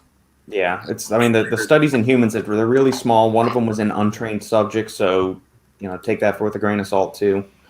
I wouldn't say it's bad, but at the same time, it's expensive, so... Yeah, like if You I'm can going to buy take it. that, or am I going to take nitrosogene or citrulline or something like that? I'm gonna default to one of those. That's my point. Yeah. Jiffy Jank. It'd be funny if you made a product after trash movies and made the formula garbage, i.e. Rising Sun with Steven Seagal. You could even put Shane's face on it to make sure it doesn't sell. I like that. Only if Shane comes with his hair like half cockeyed like he did that one time. I know. Just normal hair. Normal hair. From Lukasz. Or we can Photoshop me bald. And You then know just- what? That'd You be know- fun. That'd be a good question. Who's gonna be looking more pretty with both hair, Shane or Robert? He definitely lost my points because I love Steven Seagal, so... I have a giant melon head. I would not look good bald. I'm hoping I can hold on to this for as long as possible. I think it's one of those things, like, if you go bald, people eventually just like, you look good bald. No one's going to go up to you, like, every day of your life and be like, man, you're still ugly bald. No one's going to, like... no one's like, think, when Nikki said, oh, our daughter looks beautiful, and I'm like, we can't say she looks ugly. Like, you can't just be like, oh my god, you look... I mean, there are times, but you can't say she always looks ugly, can you? Yeah. Because No. you've got the parent eyes. Yeah. We've Well, seen that's what Sadie Robert always with bald. Yeah. Sadie will say, like, she said, if my daughter was ugly, I feel like I could be honest enough and say... No, Sadie you said- wouldn't know. Well, Sadie says, You I wouldn't. knew I was ugly as a child, but she's saying that as herself. Like, she could realize when No, she it's was different. 10, 11 that she was ugly. So, I don't No, because I've seen some kids that are pretty damn ugly, and their parents are just straight up like, oh my god, look at her, she looks beautiful today. And I'm like, oh god, you don't even know. But, like, the parents will never know. Well, it's actually when a child is ugly and he's asking his parents, mom or dad, am I beautiful? And the parents typically reply, you beautiful to me. That's a number one indication that you're fucking ugly. No, I don't know about that, because I say that too, because I feel like if I've actually said, me and Nikki said that because we're like, because I guess it encourages someone to only look for closer opinions rather than a random. Like someone if you just say you're beautiful to me, and that's all she ever looks for, rather than going and thinking other people's opinions matter, strengthens your mind in a different way, I guess. I've actually used that one, and I don't think my daughter's ugly. But that's not to say she isn't. But I think it's also builds confidence in kids. Yeah, it is, yeah. That's what it is. And when it comes to actual like beauty and being beautiful and pretty, like to me, you can be beautiful. For someone else, you can be ugly, and that doesn't matter. So there are a lot of things, and there is actually a meaning of ugly beauty even in fashion, right? So you can be different, you can be looking different, but it doesn't mean that you're not beautiful. So you just need to be confident enough and obviously love yourself, and that's what it comes down to. And sometimes, like, there are a lot of people who are beautiful, but if they open their mouths, I mean, that's just a nightmare. Like not one of these, but there are a few of them actually. Like even Russian models, right, Robik? That girl, Irina Shayk. I mean, come on, like she is gorgeous, like gorgeous, outstanding looking. But she was on a show, on a Russian like TV show.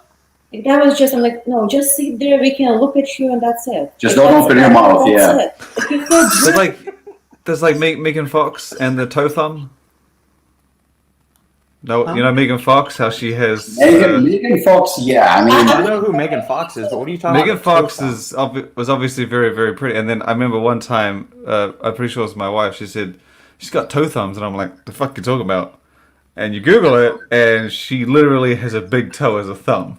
Obviously, it wasn't surgically put on there, but It's a thing. Okay, I feel like. And we I gotta was look like, this at up first, now. I was like, So whatever. confused. It's no big deal. And then over time, I'm just like, ugh, toe We're thumbs. gonna do it now. Let's see. Well, we're serious. There you go. Look at that. Look at that thumb.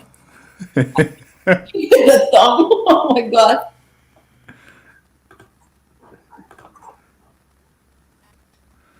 I'm so confused.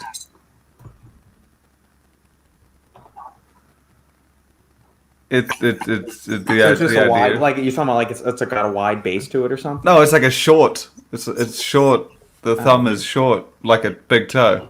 Now I'm looking at mine. Like I don't think mine looks normal now. Yeah, I didn't even know it was the thing. to attach to her hand. I'm so confused. All right, I didn't realize this was a thing. Look at them all. There you go. Look at this way. And now, like, ever since someone, like, to be honest, I've watched I've watched a lot of movies and never seen it at all. No, And now that it's been pointed out to me, that's all I can say. I never heard of the expression toe thumb. I'd never heard of it either. Weird. Okay, I mean, That is strange. everybody hold up your thumbs right now. Does everybody have weird thumbs? No, everybody's got I normal can thumbs. do mine like that, but that's the most I can do. I mean, yeah. Okay, so we've all got It's not perfect after all. Regards from Polish. There we go. There we go. David. Nope. There's no German chocolate cake here in the UK. It's gonna be soon. It's on its way. David, be patient. Michael. Robbie, any thoughts or plans to release a product without Yohimbine for those of us that are sensitive? Yeah, Hooligan never had Yohimbine. Actually, no. It had Yohimbine, I think, the first or second version. Ever since, we never had Yohimbine Hooligan, and we're not planning to. The upcoming version also not going to have it. Yeah, there's currently in the lineup. There's Bare Knuckle, there's Hooligan, there's the R600 capsules, Bloody Hell. Those are 4 products right there for pre-workout that don't have any Yohimbine in them.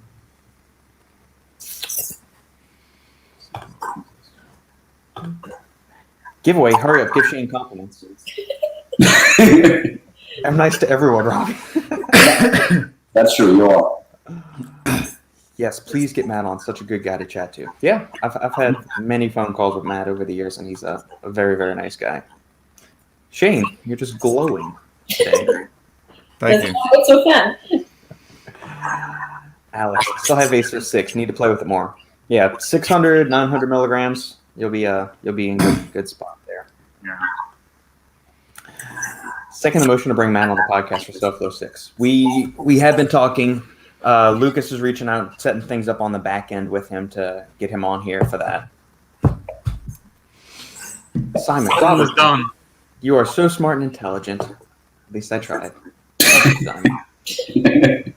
Oh, I love it with $5 donation from Brooke. Thank you, Brooke. Donation towards smart business choices. Karalina is obviously gorgeous and inspirational. The rest can go towards the Polish roads.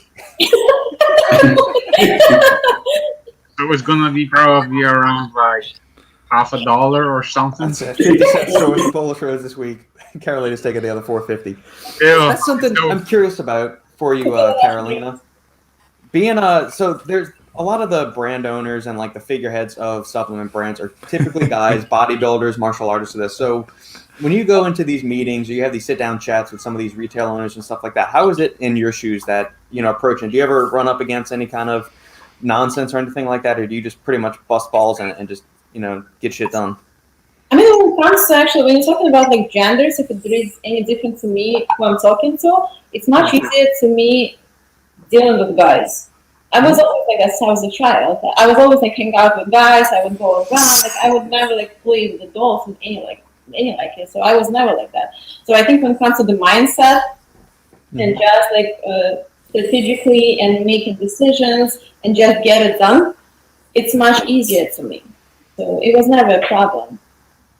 And I think, like, honestly, like I think when it comes to Apollon, I'm a team player, so it's not like it's just me. And I always tell Rob that. I think a lot of success comes with everybody's input. And I always tell it to everyone that I work with.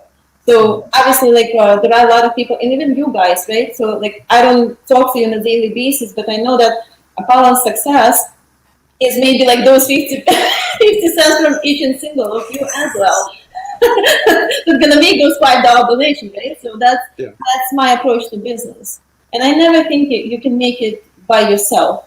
I don't think it's especially when it comes to such a big industry, it's impossible. You won't be able, no matter how you try. Did you go to school for any kind of business stuff, or was it just you just naturally kind of like worked in from starting at Apollon and then just kind of went up that way? Or did you have any natural like proclivities towards business stuff? It's funny because my dad is actually a radiotechnical engineer. Oh, so cool. when I was 16, I had problems with my heart, and since I was dancing on a daily basis, I was told by the cardiologist that I have to quit because my heart was not closing, I think, at a certain time or whatever. Like, it was some issue when I was a teenager. So my mom, obviously, like, as a normal mom, she got scary and she goes to me like, you cannot do it anymore, at least on a professional level. It can be a hobby, but I was dancing like 6 hours on a daily basis. I just loved it. So obviously it was a big tragedy to me. So I came home and I was like crying nonstop. That's all I want to do. And I was always like a very good student in school. I would even like miss classes and everything, but I would still be like an A student. But that's the only thing that I wanted to do in life. And then I kind of like had no choice because after like high school, I went to Radiotechnical University. And that was like miserable year to me. I hated every single second of it. And like my parents never paid for my education, so I was on scholarships in both universities I went to. So the first one I just hated it because there was like a lot of physics and chemistry and like AP physics and stuff that Robert likes. Oh my god, it was just like a nightmare after nightmare, and I hated every single moment of it. So I think after a year I came home and I told my parents I won't do it. That's it. No matter what, I won't do it. So I quit. And my dad, like Rat met my dad, I think he's a very like wise guy. So he actually sat down with me and he talked to me. He's like, are you sure that's what you want in your life? And I was like 100% sure. I'm like, that's exactly what I want. He's like, all right, so get ready and go to another college. And I had like, I think 3 months to get ready to go to another college. It was actually University of College and Arts in Belarus. And after those 3 years, I entered into that university, and that was it. So I had the year in Radiotechnical University, which I hated, absolutely hated. But even in high school, like in Belarus, we have different school system than here. So after 5th grade, you actually get to choose what kind of like, I think, way you're going to. So you can either go in like linguistics, so you can learn languages, or you can do math and physics. And I was in like linguistic class. So I even learned, I think, like German, talking about German chocolate cake, German like for a year or so. Gotcha. Excellent. Sridhar, might be the lighting, but Robbie's head definitely has extra shine to it.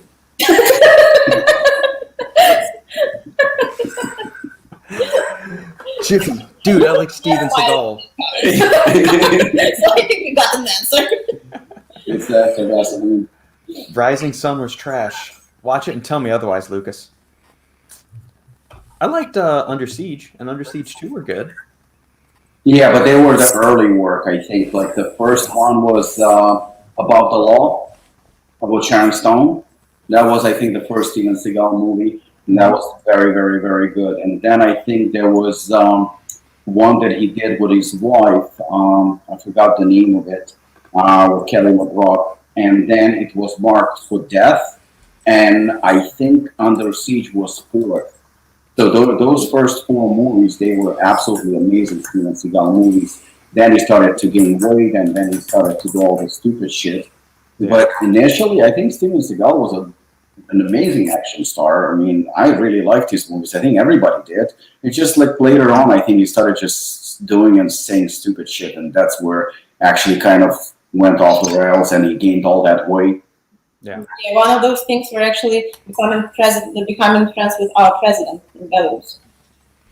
Like he was them, I think, on a monthly basis. Yeah, just I think something just went off with him. But yeah, the early, I think, Steven Seagal, I mean, he was very, very, very popular. I think he was among the the most popular action stars in late 90s, maybe. Yeah, early, mid, late 90s is. And he's a professional martial artist too, right? Yeah, he is a martial artist.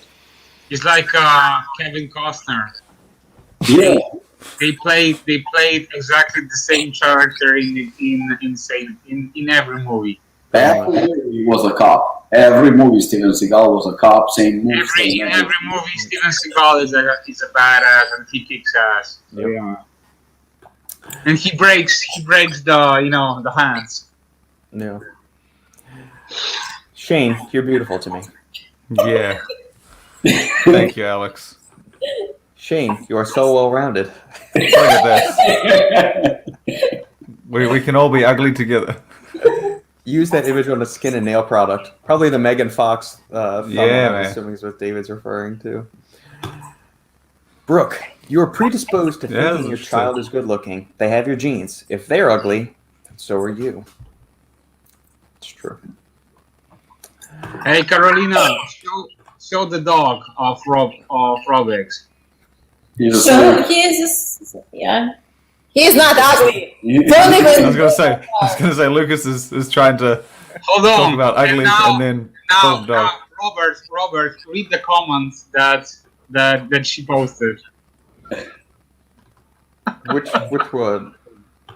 He's my baby. What are you trying to say, Lucas?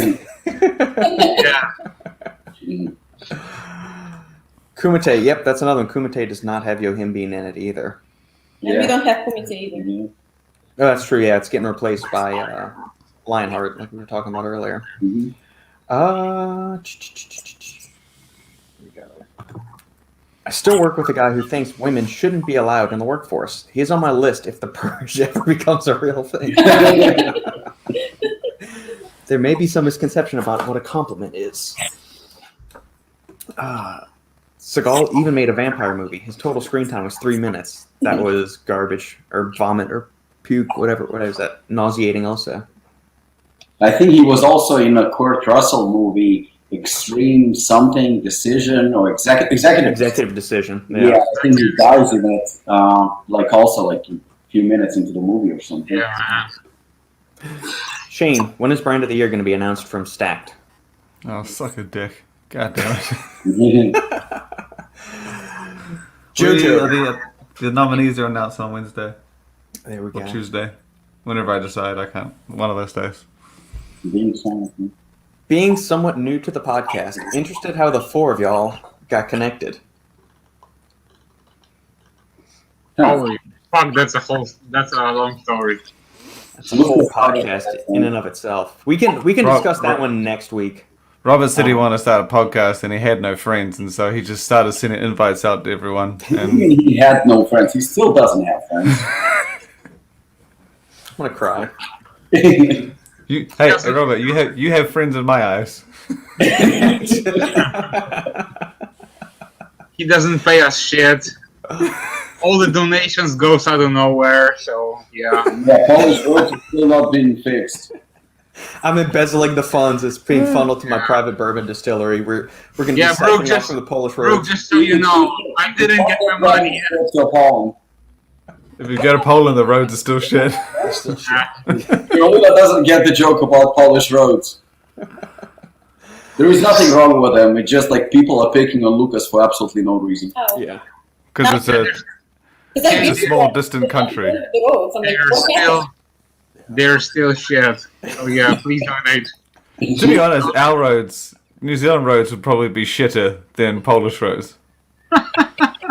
Like, seriously shit.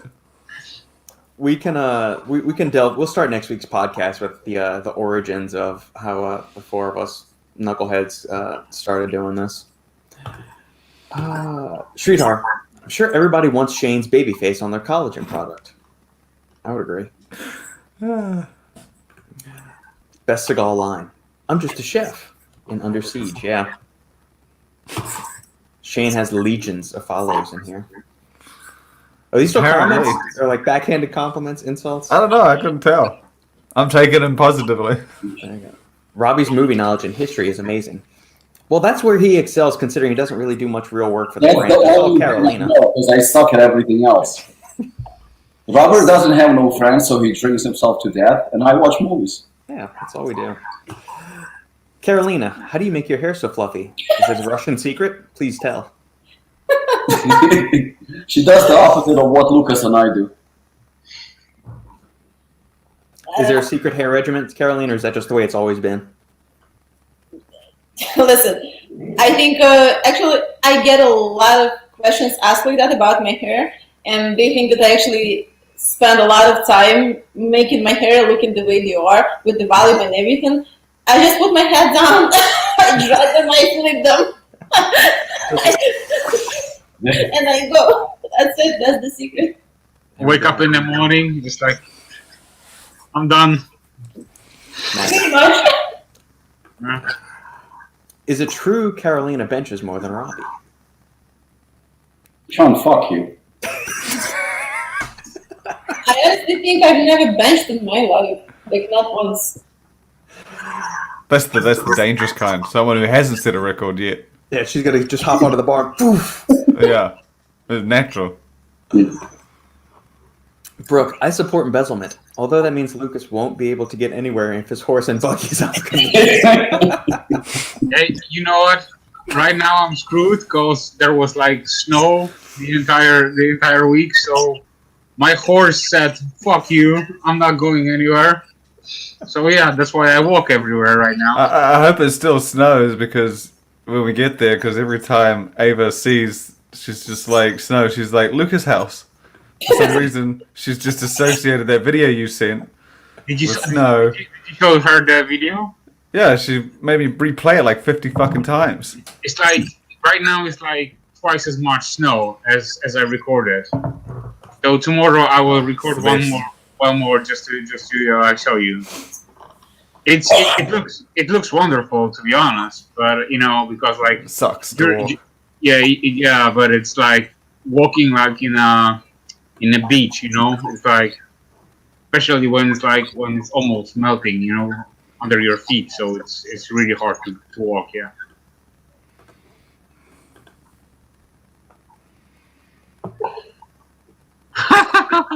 Yeah, that's the new road that I told you about. Evidence of Polish roads right there. Yeah, that's the new Polish Actually, road. Europe has nice wide sidewalks. I really appreciate Yeah, that about them. they built everything from That's because they got scratch. fucking narrow cars that are this big. The cars in Europe. No, dude. Our footpath is like a bodybuilder wide. It's not very big. Yeah, they build everything from the scratch. So yeah, they're still rebuilding all the lighting and so on. But yeah, it looks really nice. Oh, so Brooks' money is working. See? Yeah, One road at a time. Brooke, you see, your money is going somewhere. So yeah, Brooke, I've seen snow once in my life. Not a fan. Oh man, we got more than we needed last year during the winter apocalypse here in Austin. Or actually, it was earlier this year. It was in February, right after Valentine's Day. We had 30 centimeters of snow here in Nova Scotia. Can we put that in freedom units, please? We don't abide by the metric here. It's freedom units or bust around here. What is 30 centimeters in inches? Is that, That's about 12 inches. 12 inches. About 12 inches. maybe. yeah, 11.8. Yeah, there we go. Okay. start using stop. the right Yeah, metrics. bro. Seeing as I'm getting flashbacks to my fall. We all have no problem. Inches, centimeters. Get with it, Robert. Working on it. Brooke, that's my road? Yes, Brooke, that is the money. Your funds have been successfully funneled into the Polish roads. They've replaced the cobblestone. It's wonderful. Muscle and bones. Surprised it's not already. Some websites have their brand of the year by the time the check goes through. Zing. Troublemaker. Zing. They already did their ratings, and they deleted all the comments. Lukasz couldn't resist. Adam, come to Quebec. It's still snowless. It's snowless here in Texas, too. You can move down to Texas. I like snow because we I don't have stopped it here. caring, Robic. Yeah, it was nice when we had it. And then you lose power for 3 days and then water for 3 days after that. That's when the snow's not so nice, but that's more the fault of the power company, not the snow. Shane just sent us this little duty. And Yeah. last call for any comments, questions. Smart Get Aleck ready Marks, for don't this forget, one. For people that are just tuning in, it is Karalina's birthday, and we are giving away 4 tubs of this wonderful black. Wait, is it tulip Carolina's birthday pre-workout. today, or was it? It is today. It I is. thought it was yesterday for some reason. She's the ripe old age of 25. I don't know if that's. I don't know. What's it? I'm not sure what to say. I was waiting for Shane to say something. He said, Didn't she say she was 32? I don't know. Yeah, she's 32. Yeah. She just came right out and said it either. She wasn't playing coy with it like a lot of girls won't say what their age is. Man, she just came and said, I'm 30. You're like 25, and I'm like, I don't want to say. No, she's 7 years older. You don't say a woman's older. You're only 32 years old? Damn. She's the youngest one. Out of all She's of the us. baby face now, yeah. We have the new God. baby face. of the group. I'm old. Shane's 34. I Yeah. think Lucas is 36, right, Lucas? Yeah, me and Lucas are 36. Hey, Robek, how old are you again? Fuck you. I'll be 47 in February, so make sure to bring me a gift from New Zealand. Well, if we're abiding by What do you want? Carolina's Candy planning or policy, flowers? you know. What's that? What do you want? Candy or flowers? We're not known for too many things, man. Yeah, it's her Sorry, birthday week. I couldn't resist. Why does it have to choose? Bring them both. Both. One for each day of the week. All right, so here's something Shane just sent us. And we've talked about some absurd supplements before on This the one podcast. took the cake for me. I mean, I remember Goddamn. Performix used to have like a $190 test booster, or $119 natty test booster. What the hell is that? Presidium, 3-month supply, $150 for a bottle of this. Is it 3 bottles though, or is it? Are they saying there's 90 servings No, in the 3-month bottle? supply is $450. No, that's what I'm saying. Do you just get the 1 bottle of 90 capsules? How many servings in a bottle? Yes, you're It right. is. It is. One bottle is $450 For 1 bottle. for one bottle. I thought they gave you 3. No, Damn. 400. It's a New Zealand company too. It is. That's how I saw it. Jesus. Oh. But made in Switzerland. So Praesidium Life Limited, Auckland, New Zealand. Robic, next year for your birthday, we're gonna all chip in. There we go. it's an EMF protector Wow. because Horse. it's horsetail. 5G or something, isn't it? 5G related. I mean, they You can know- say That's that. You know why it's so That's how I expensive? saw it. It's manufactured in Switzerland, so they need to produce it in Switzerland. Then they need to ship it to the New Zealand, so they could sell it for like $200 or something. I mean, how much would it Ken, cost do to they make make this? any other products? Say it again. Do they make any other products, or do you know the company? No, I have no idea who this brand. It was in the news because it was related to some sort of 5G thing, and I was like, "The fuck is this brand?" It's the only I was product they like, sell. $450 US. Yeah, it's the only product this company sells. It's Oh look, this sample's only 160. That's good. 30-day sample. Yeah. Scan in a box. Maybe I should buy the 8-day sample just to see. Hey Robert, how much your sheets cost? $300. Yeah, dude. And you know what? Sandy doesn't even use them anymore. They just sit in the closet. It's not See? about whether or not she uses You would them, have Robert. you would have It's about the gesture. Be you would have a nice. supply. You have a supply of this amazing Jesus. supplement. Instead Improve of sleep. sheets. Higher energy. Yeah. Resistance to the harmful effects of radiation is achieved through a variety of molecular mechanisms that involve neutralizing reactive oxygen species through powerful natural antioxidants. So basically, you're telling me I can just take some other antioxidants and I'll get these same benefits because that's all you're giving me here. It's $450 of antioxidants. Yeah. I mean, it's a 400 milligram blend. I think because I put it on Facebook earlier in the week and Eric commented, he was like, why would you do a blend? Like, why not just be transparent? I mean, if you're going to do so, be transparent. Even though this is $450, just 400 milligrams. They didn't even max out the capsule. I could have. I know. That's. But I don't understand. There's only one ingredient, or what? There's two. It's what is it? Something in spirulina. Yeah, it's horsetail and spirulina. So some kind of probiotic is what it's saying. I mean, look, even if this did 1%, $450 is a lot of fucking money for a single supplement. Usually, if you something this expensive, they sell it in 30-serving bottles, so you don't pay that much. Is it direct to consumer? I would assume it is. You pick it up from Walmart for $500. Yeah, because I can see this being a wholesale product. I mean, I'm surprised someone in New Zealand got this made. But they are producing this shit in Switzerland. I mean, it could be produced on Mars, and I still think it'd be cheaper than $450. That doesn't add that much to the price tag. Oh yeah, I'm sure it is. Especially if you need to, like, let's say, import like this stuff from Switzerland to Europe. Okay, how much does it cost to make that formula in America? $1. I don't think it's gonna. Maybe $2 in Switzerland, Swiss tax. I don't know. But $450? Euro. Fucking hell. They got euros.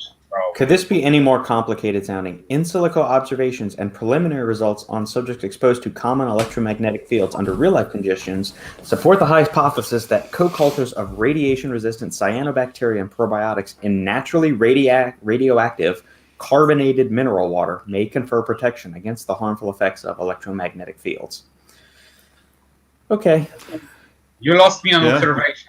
Should we all chip in and get a bottle? Sure. I would love to protect myself from stuff.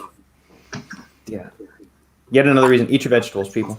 You get that antioxidants naturally. Oh, piss off. Don't steal the wind from this poor supplement by putting vegetables on people.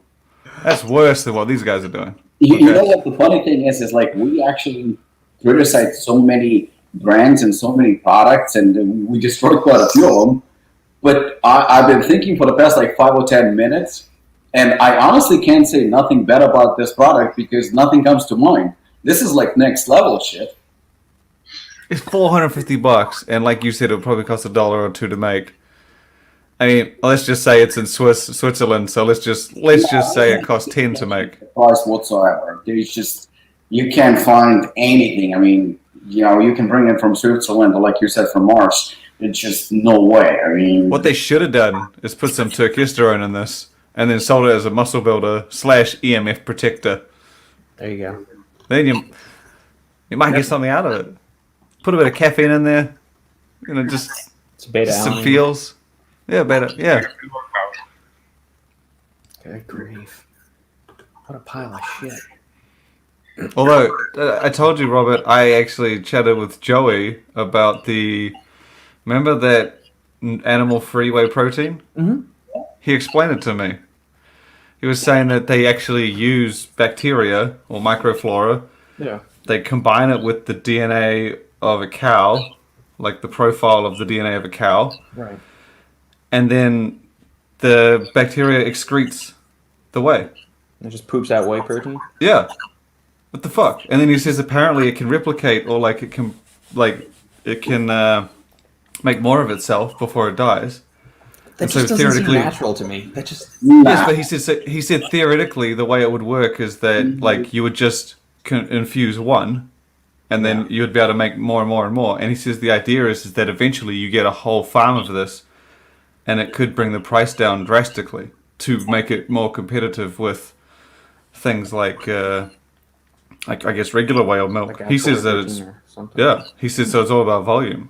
Yeah. And he said, and it can be applied to not just whey; it can be applied to many things. Interesting. But when he 10 explained it years- to me, I was like, 10 "It's years fucking now, amazing." but it's like 100 years for sure. Yeah, it was.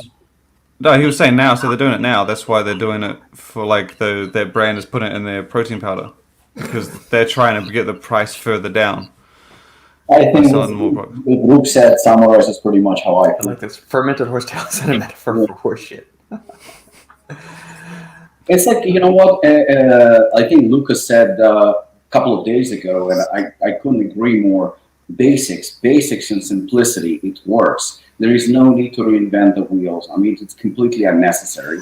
And it comes with the supplement industry, you know, it seems like to come up with either a trademark ingredient or something fancy or a fancy label or a fancy word, just like the supplement crap for $450 that we just said.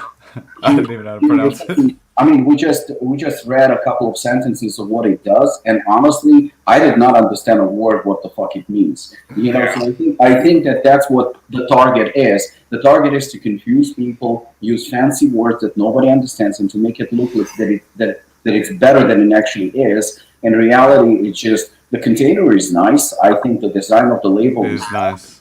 You know, everything is nice, but at the end of Made in Switzerland. you're using all these fancy names, and I think Black Sun and a lot of companies are doing it these days. Let's try and surprise you with the best design. Let's surprise you with the best trademark ingredients and fancy words. I mean, you're looking at the label, and I'm pretty sure for an average person, the average person does not understand what it means, and I don't see a proper breakdown where people are actually getting the layman's terms of explaining the ingredients on what they actually do, so people can only understand but also believe you. The simplicity, the basics still work. And look, a lot of supplement industry products are directed at either bodybuilding or physiques, you know, where people are actually trying to look better, you know, to improve their physical appearance. And if you look into bodybuilding in the 90s, 80s and early 2000s, the physiques were better. You know, they didn't have the fancy supplements or the fancy drugs or whatever, you know, that we have available today. But don't you ask yourself, like, hold on a second, why did they look better? And they did indeed look better. They looked better because they stuck to basics. You know, there is no, like, I mean, look today. You know, even though I'm clearly the oldest one here, but you guys all been fans of bodybuilding for the past, 10, 15 years or so. So you still remember those years where, you know, you would see chicken and potatoes, chicken and rice, you know, basic foods that actually work, basic diet. And the training, you know, bench press, deadlift and whatnot, you know, basic also exercises. And nobody actually walked around the gyms with gallons of water, and nobody walked around with little, notes from the trainer and macros and whatnot. And, you know, and not everybody was a physician and mathematician and breaking down my macros and carbs and this. Everything was so basic and everything was so simple, and yet it worked. Today, everybody's trying to reinvent the wheels, like in terms of training. Oh, look, there's an FST7 workout invented by Hani Rambod. Did you look at Hani Rambod? He's a short little fat fuck. That's who he is. You know, I mean, and really, do you really want to look like him? What the fuck did he reinvent? He didn't reinvent shit. He's the guy who tells people how to take drugs. That's about it. You know, so he's a coach, contest prep advisor. Yeah, he learned a lot from Chad Nichols. Wasn't he Chad Nichols' understudy or something? Possibly, but you know what? I mean, and every gym now has more coaches than they have athletes. Everybody is a fucking coach. You know, everybody is this knowledgeable. So it comes to supplements, and I'm reading some of the labels, and I am in the supplement business now, and I'm reading, I'm like, what the fuck does it even mean? Or, you know, you just read the label, and I'm like, what the fuck is he talking about? Like, none of that makes sense. I don't understand the language. I don't understand the breakdown. What I do understand, that there is a $450 price tag attached to 3 useless bottles. You know, useless bottles. One bottle of cheap shit that clearly not going to do anything. And, you know, we're sticking to it, like, you know, we just talked about, and I'm not going to bring it up, I'm just using it as an example, you know, the award season, right? So people were talking about brand of the year and product of the year and this and that. And we talked about the fact that, oh, look, what about, and Shane and I actually had this conversation too, and Lukasz, where people are talking about, you know, how does the brand sell? What's the revenue? What's this? But Again, are we going to talk about the effectiveness of the product?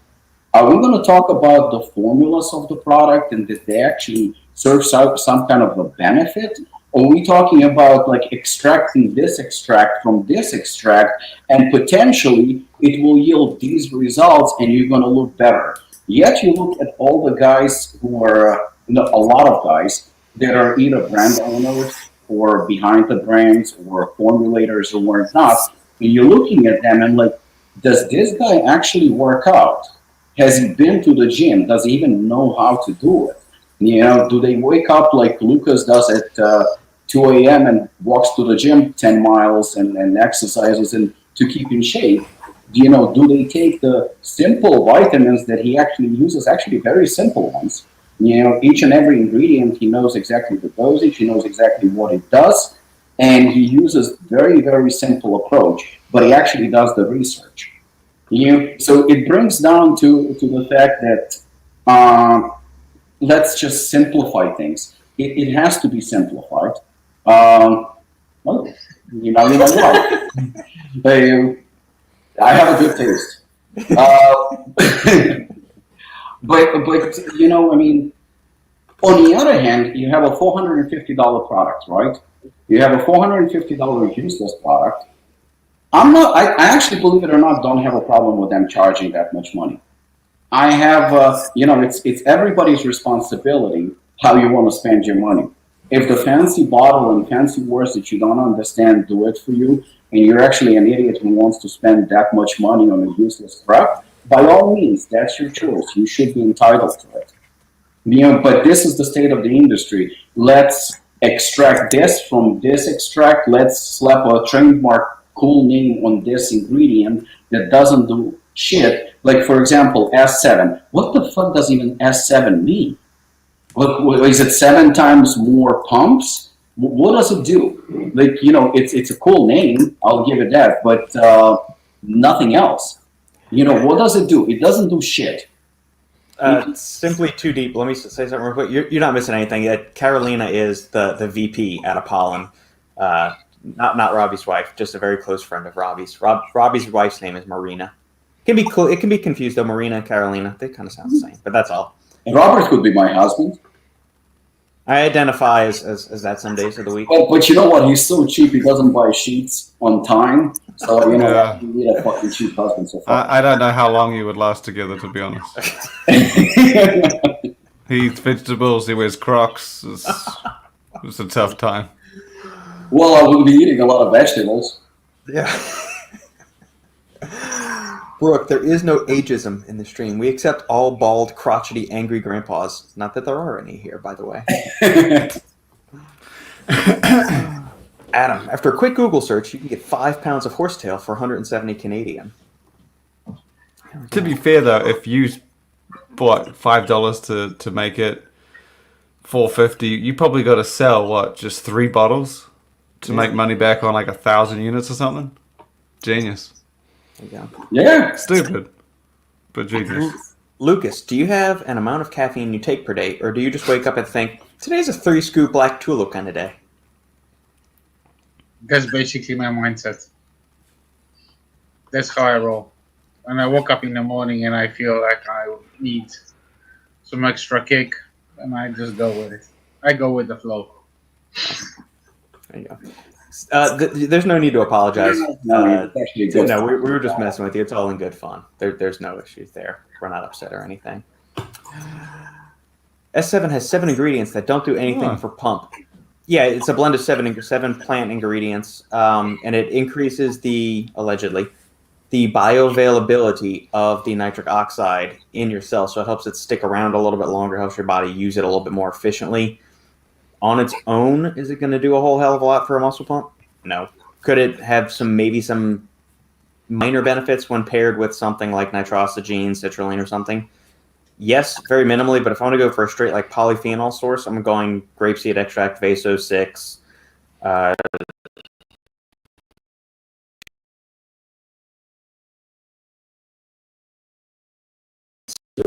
relaxant properties of it to make your blood vessels just open up wide and make them a little bit more flexible, and to stimulate endothelial nitric oxide synthase and come back the free radicals that lead to the reactive oxygen species and ultimately limits the bioavailability of the nitric oxide in the cell. So, yeah, it's the S7's a low dose, but it's not worth it in my opinion. As maybe ingredient number 6 in a pump blend, sure. As ingredient number 1 in a pump blend, absolutely not. But then again, we talked about the fact that I know you're a huge fan of. We talked about this of pomegranate, right?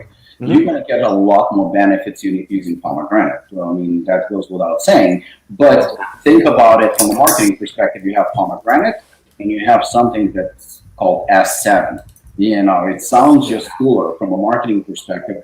So essentially, we're selling again a hope. Essentially, we're selling something that doesn't do shit, but just sounds cool.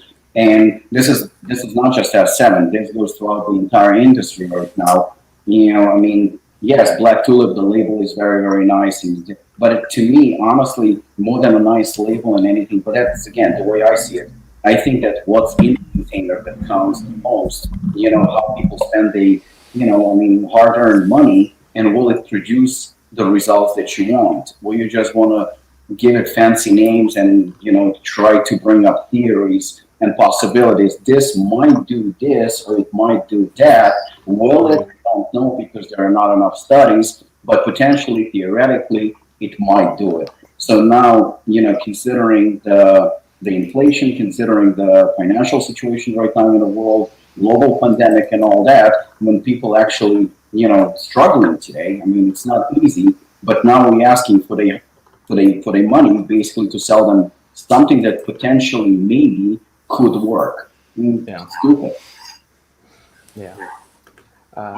Don't want to get anybody in trouble. Personally, I don't ask anybody about their own. No, nobody's in trouble here. No. It's fun. It's actually it's all in good fun. It's something we were laughing about. No, we're all good friends here.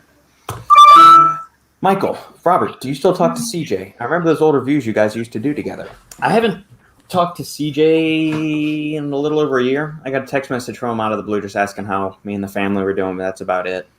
It's been a while since him and I have talked, actually. Not for any reason. He moved away, and I'm doing the supplement engineer thing. He's no longer in Texas?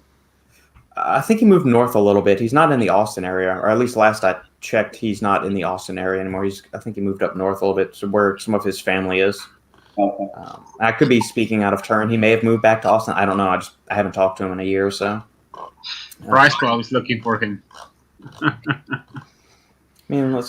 viewership was better when he and I were, being knuckleheads. So, Kay, what's for the birthday dinner? I'm also a December baby too, as is my sister. My sister's birthday was on Monday, so. My sister's too, a week ago. What's for the birthday dinner? Whatever restaurant has to offer. You'll find out later today. I looked at the menu briefly. I sent it to Rob and I sent it to Marina. Is it good enough? Good. Yeah, that's good. That's it. Have you the restaurant y'all are going to tonight? Have y'all eaten there before, or is this the first time? We have actually. It's the restaurant. It's kind of like a restaurant bar club in Brooklyn. Mm-hmm. And before it used to be just a small cafe with food, no music, nothing like that. But now they moved to a bigger spot, so now they have a dance floor. Now they have, I even think karaoke or something. They have hookah. There are a lot of. Please, for your birthday wish, make Robbie get up and karaoke a song tonight and get it on video and send it to us, please. I heard Robic was a fantastic singer. I could be wrong, but I feel like that's your birthday wish for tonight, Kay. That's going to be his entrance to the next podcast. Please make him get up on stage and sing, and we need a video of that for next week's podcast, please. You know what? Fuck you, I'll do it. Okay. You're a good singer in my eyes, Robert. You know what? We always had a special connection, not like those two useless people. You need to sing the song from Top Gun that Maverick and Goose are singing to Kelly McGillis.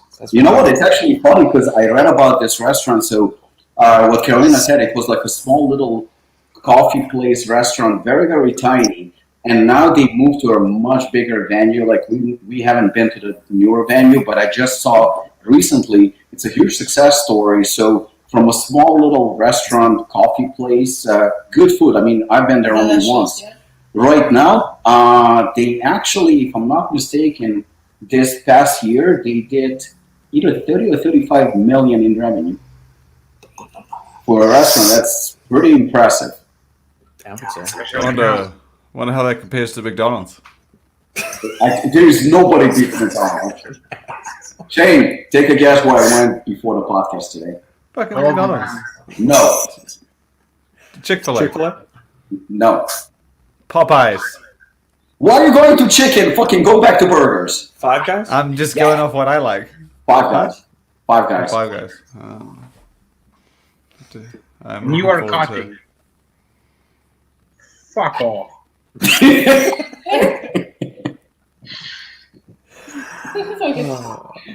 He's talking to everybody. He's angry with us now. Why?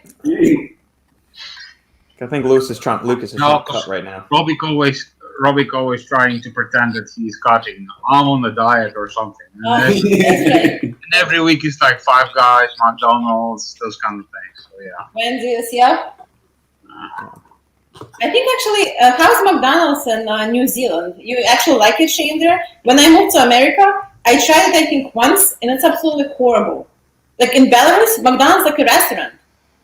I mean, it's a restaurant. It's a restaurant everywhere you go. It's just about how you think about it. That Shane's fucking 5-star restaurant. No, but have you been to America? Yeah. Have you tried it in America? The Oh, McDonald's? fuck yeah. And you liked it? I mean, I'm not going there because of the restaurant atmosphere, that's for sure. I'm going there It because... was food. It was such a big difference between Didn't McDonald's. you say that Poland was better McDonald's? Poland was the best McDonald's I've been to. Yeah, I haven't gone to Belarus yet. It's even, I think, it's Is it Belarus like further right? Is it like further east? Yeah. Yeah. Yeah, I don't venture that far. Not Yeah, yet. let me ask you this. Where did you have the worst McDonald's? I'll tell you where I had the worst one. Turkey, when they didn't put the fucking salt on the chips. Oh. Turkey. But see, that wasn't... That's in Belgium for some reason. Belgium McDonald's. Ah. I think Chinese would be horrible too. If I don't No, Asia's got some... I had McDonald's in Malaysia and Korea. know. And I think Malaysia won because they theme it around the place you go. Yep. So like they had it was like a sweet chili one there, but the Big Mac, the staples, the Big Mac, the chicken nuggets, fucking just as good. But Just as good. I think that's the safest food you can get. So you better. Yeah, that's what I'm saying. You know what you're getting. I had it in Hong Kong, which is kind of China, I guess, but. Yeah, I had in Hong Kong McDonald's. It was good. I mean, I have absolutely no issues. What I was the see. food that you didn't like from actually Texas? Oh, the one that I didn't like in Texas was the Whataburger. I didn't like that one. Yeah, it's fast food. It's a fast food burger. I gotta have that, what's that shit that Robert keeps talking about? Barbecue? That, the Gaines, Raisin Gaines, or whatever, is that? Oh, Cane's? Canes, yeah, that's close Yeah, enough. man. Hey, when you're in Houston, I will take you. There's Cane's in Houston. They've built all around here now. I mean, they've expanded past Baton Rouge. Yet another glorious invention from the state of Louisiana and a graduate of LSU. This fine, Does it have that fine restaurant feel? university. Say it again? Does it have that restaurant feel? I mean, it's Or got is it like more a fast like food McDonald's, feel. like It's a got- cheap date? yeah, like a- yeah, that's exactly what it is. Oh, that's my jam. That's my Yeah, jam. it's not like a five. It's not like where Karalina's going tonight. It's not like that. It's not that classy of an establishment. My rule is always if you have to pay after you've eaten, it's too fancy. No, this is. That's You know what what I I'm always talking find about. weird. Like you go to these counter service restaurants, so you go place your order, and then they ask you to tip before you've had service, before you've had your food or anything. So why am I going to Whoa, tip you? who does before I've that? like the coffee shops here. Yeah, do it, I had that today at Five Guys. like I was- Subway does it and everything. I was paying for food, and I was paying with a credit card, and it says, "Would you like to add tip?" And it's like, Yeah, 50. oh no, I see. I was very surprised. I've seen places like that where they add it to the bill, and I'm just like, I don't even spend any minute. I was like, I haven't even fucking eaten your food. I ain't gonna give you shit. Maybe afterwards. And But I mean, I don't- there are no waiters. There is nobody. I mean, you're paying. Yeah, that's what my rule is. You don't tip if you're paying before. That's Yeah, how you I pay go. before, and it's like I said, it's just the cashier. Then you have to wait for them to call your number so you can pick up your food. So I just don't understand where the tip kind of. I just assume it's a mistake. They've put it in the system wrong. They're not asking for tip. They've just done it on accident. That's Yeah. what I think. And then you're standing there in front of a person like, okay, if I press no tip, does it make you look cheap? Because No. You can spit in your food. It does not. Makes you honest. Just press no. I was honest. And gets you Okay. bad coffee and a bad burger too. No, you don't know. No. I think they'll make it the same. Oh, I believe in it. But I mean, to be honest, I mean, a lot of these cheap meals where you pay before anyway. I mean, how much worse can they really get? To be honest, True. Very true. How are they going to make it bad? Lukasz, I'm going to open a Polish hot dog place in America called Lukasz's Handheld Polish Hot Dog Stand.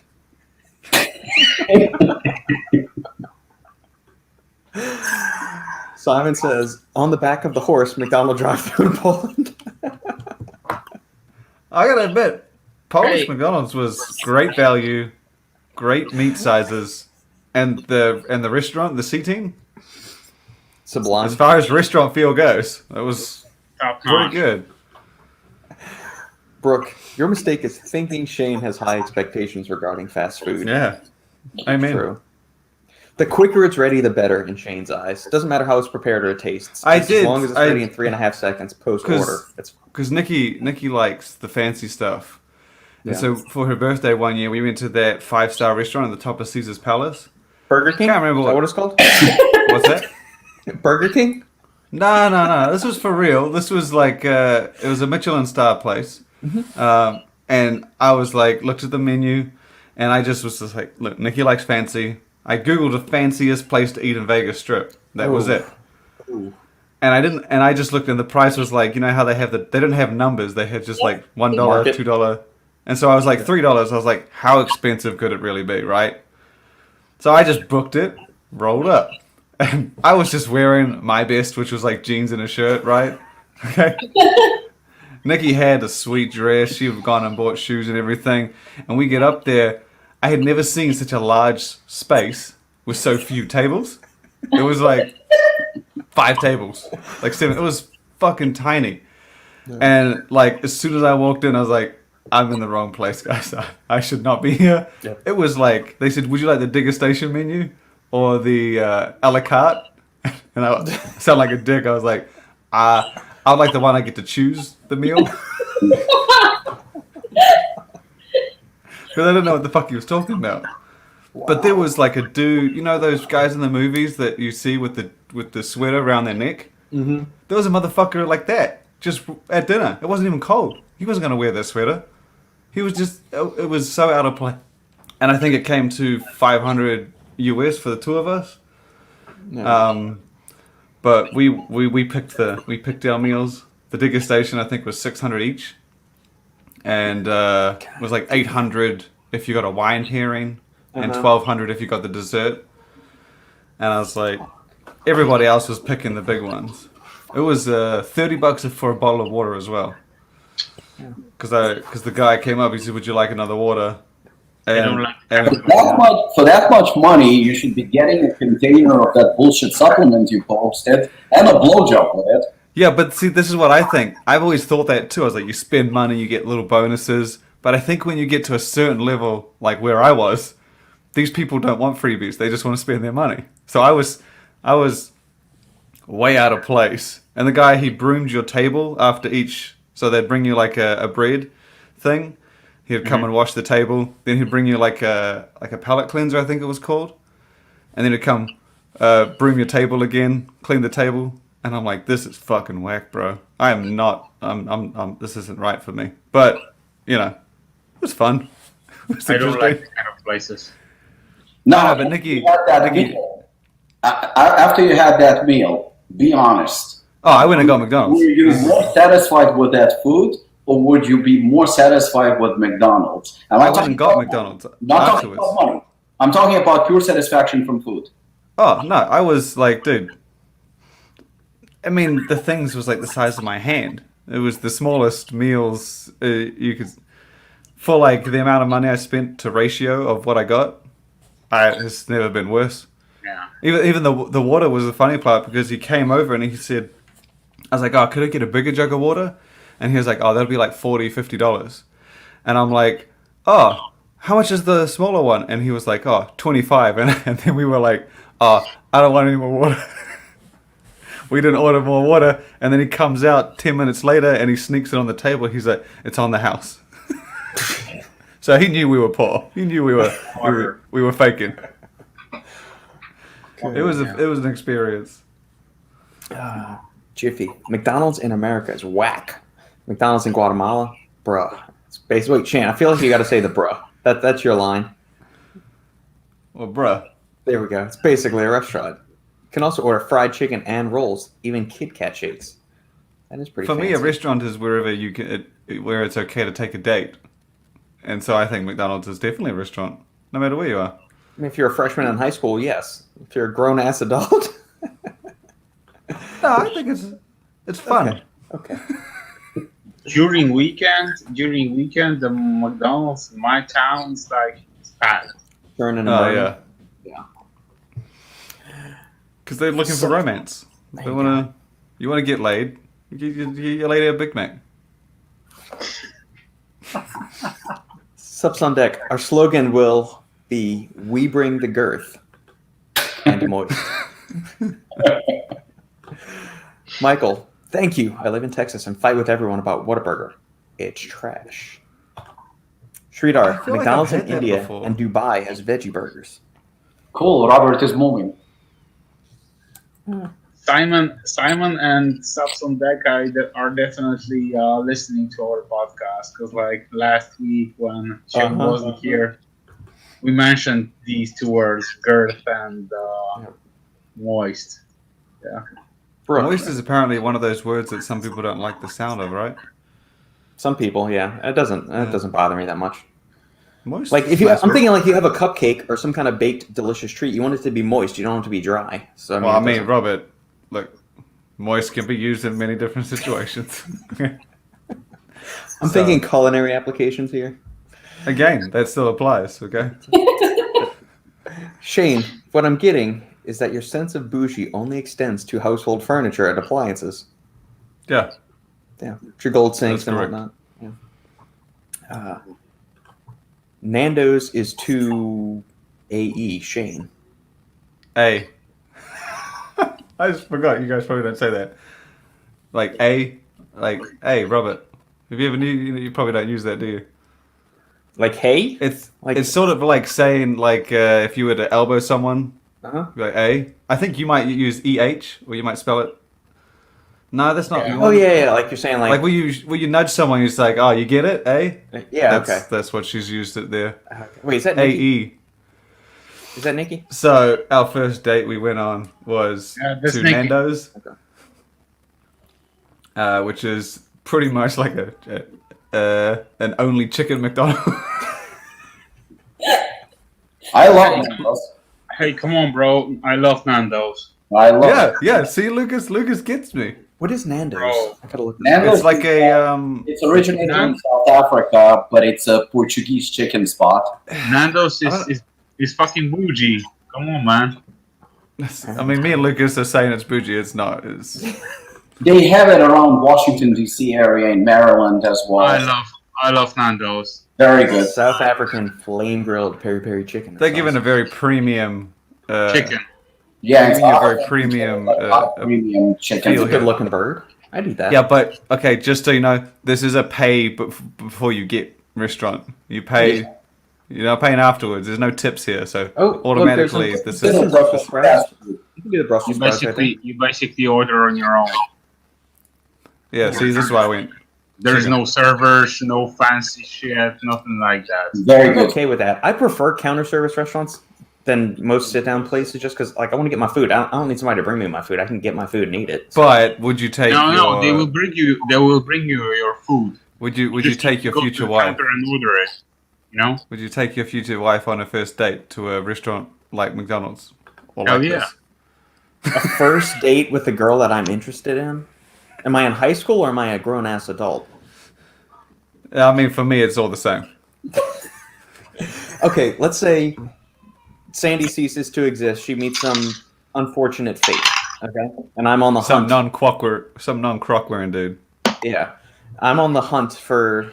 Well, chances are, if Sandy expires, I'm gonna be single the rest of my life. I'm way too, I don't know, weird, picky, choosy, whatever. Anyway, I would not take her to McDonald's for a first date. No, it would probably be something like a distillery or a brewery or something that's got some food trucks, something like a very casual atmosphere to where I'm not going to have her like a sit down, intimate, super intimate dinner either. I want something very relaxed, very casual, like a brew pub or gastro pub or something like that. You know, something along those lines. I like McDonald's. I like Nando's. I don't want to lie to my future wife. Okay, I'm honest. I'm not. No, that's why I'm not taking her to the Michelin 5-star restaurant either. On the first date. See, for me, that was a lie. That was a very big lie. That was not me. That was very clearly I was out of place. Yeah. But it was fun. Stack 3D stocks are in McDonald's for sure. I fucking wish. McDonald's wins Stack Brand of the Year. Alex, somehow Shane always finds a way to talk about McDonald's on every episode. I wouldn't be surprised at this point if he's sponsored by them. Oh yeah, because they need the support, right? They need me. I'm sure that my marketing will help them. There we go. Brooke, what are you talking about? Sandy loves food. That she does. She'd be fine with any place that has nachos. Yeah, but it's different though on a first date. They're not... Is she gonna be like, this motherfucker took me to McDonald's? What a cheap sack of shit. Yeah. But that fits me. That's who I am. So it's okay. Where we went... So our first date, we actually went to the movies with my cousin. As strange as that sounds. Our first official date was... We went to the movies with my cousins, yeah. And then, like, the first place I took her out to eat was something like an Applebee's or a Bennigan's or Chili's, something like that. Yeah. Isn't like the Waffle House and like Denny's a common like naive first date for Americans? Yeah, but that's like a breakfast joint. That's like a diner. So, like, in the hierarchy of like sit down chain restaurants, it's like Denny's and Waffle House are here.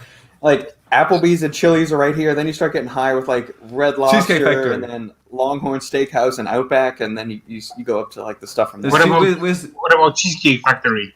Yeah, where's Cheesecake Factory's like, all right, so Applebee's and Chili's kind of like the second tier level. Cheesecake Factory's a level above that, I think. I'm talking about like from like a price standpoint.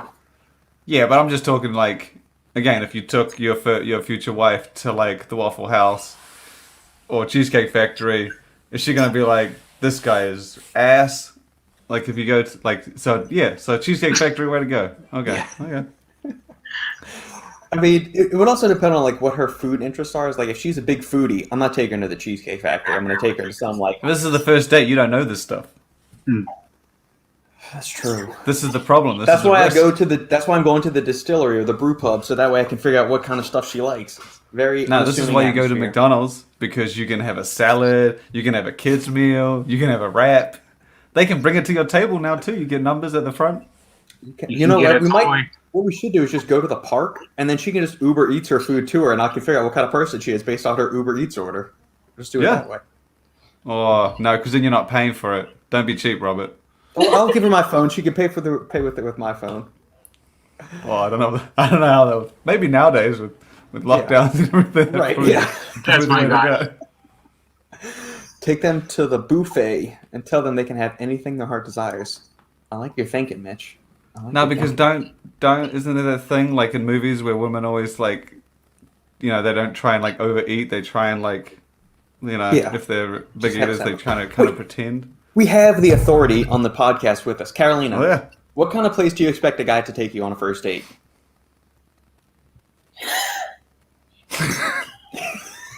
Like, if someone took you to McDonald's as a first date place, let's answer that question first. Belarusian McDonald's. Yeah, Belarusian McDonald's. Honestly, I would not care. I mean, I definitely don't want to go to like Denny's or whatever you said, like Waffle House. Hey, whoa. In the scale, McDonald's is far below Denny's, and I know that. McDonald's has a very high expectation of mine. So American McDonald's, I'm not sure. But it all depends. I honestly I mean, coming from Belarus, I love potatoes, so I can be good with like French fries anywhere. Like I'll get my French fries and I'm good. Hey Karolina, what about pierogi? I love pierogies. Oh my god, I love pierogies. There is a spot actually next to the house where I live, and it's Polish. So it's a Polish breakfast brunch place. And they make, I think it's owned actually by Polish people, and the cook is from Poland too. And they make huge pierogies, and they make them grilled, and I think even like deep fried. It's absolutely delicious. And they serve them either with sour cream or applesauce. I'm not a big fan of the applesauce with pierogies, but sour cream and potatoes, pierogies. Oh my god. Yes. I Take just, it to the Polish restaurant. I just won. If you were on said first date and you were like you hadn't eaten all day, and you were like just starving, and this guy was like the bee's knees, you were like, I really like this guy, and they were like, would you like a big bowl of fries? Would you like a little plate of fries? Would you just be like, fuck it, give me the whole thing? No, if I'm hungry, I will tell them, give me. Give me the basket. Yeah. Yeah. No, not that little thing. If I'm hungry, no. Okay, well, if you ate the big bucket of fries, and the other dude orders a salad, are you gonna be like pussy? I don't care. What- You can eat whatever he wants, as long as You're not gonna judge him for it. it's his choice in life. You heard she said, as long as I'm satisfied.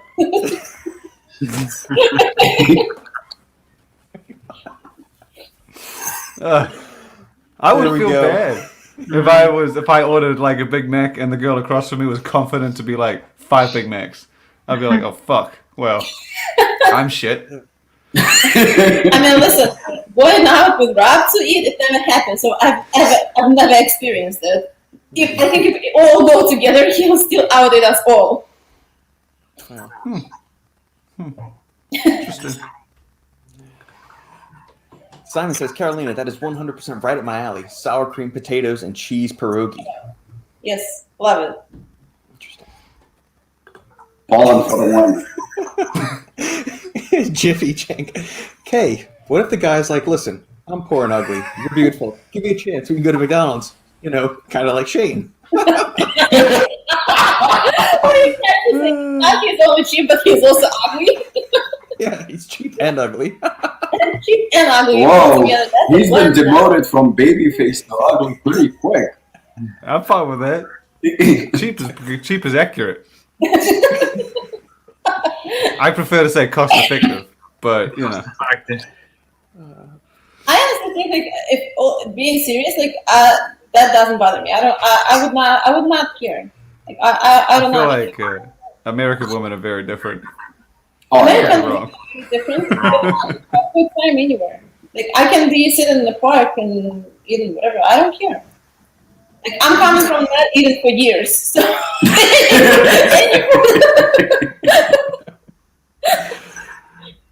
This is Shane's punishment for always being late. All right, I'm going to call it. All right, Jiffy Jank is one of the winners for today. I'm giving Jiffy one of the tubs of Black Tulip. That's Purely because of consistency. He's just been hammering the whole time. He actually it's somebody who insulted you. Yeah. And he's got multiple platforms. Look, he's on Twitch and YouTube. He's Dedication. It's Smoking it. dedication. Okay, let me get my notepad so I can write down who these winners are. Give me 1 second. I mean, I do have to say, Polish McDonald's, the king.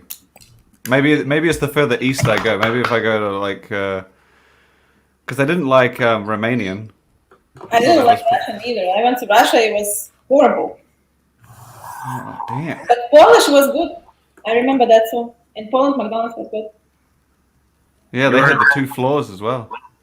Yeah, You were in Poland? I was in Poland a couple of times. Yeah. Okay. All right. I picked my winner for today. Karalina, Shane, and Lukasz can each pick a winner. All right, I'm going with the 1, 2, 3 guy.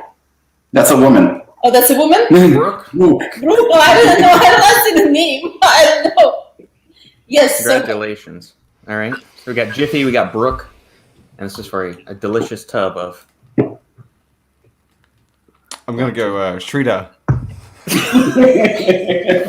Of course you would. All right. Lukasz, it's up to you. whoever donated those $5, why are you thinking so long? That's Brooke too. Oh, taken. You know what? I'm probably gonna reward Pete for his effort.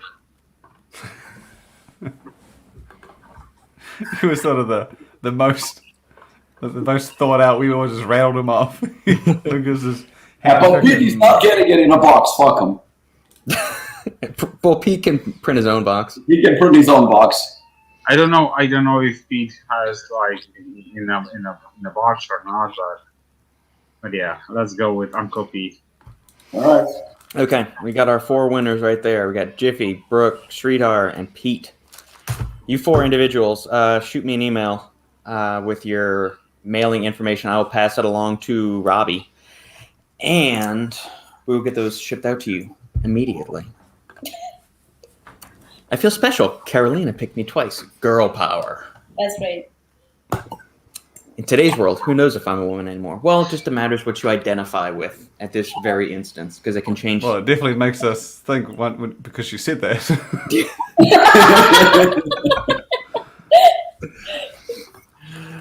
Lucas, I'll have pierogies fried on the outside, moist on the inside. I didn't like the pierogies when I had it. I don't know. Just Did you wasn't have for it me. cold? I had it. Yeah, I had it. You And a didn't Krakow. price one. That's why. Oh, for fuck's sakes! You sound like Robert. Oh, you don't have the right vegetables. You don't have the no. Look. I mean, it was reasonable, but it wasn't like. I don't know. Nicky liked them.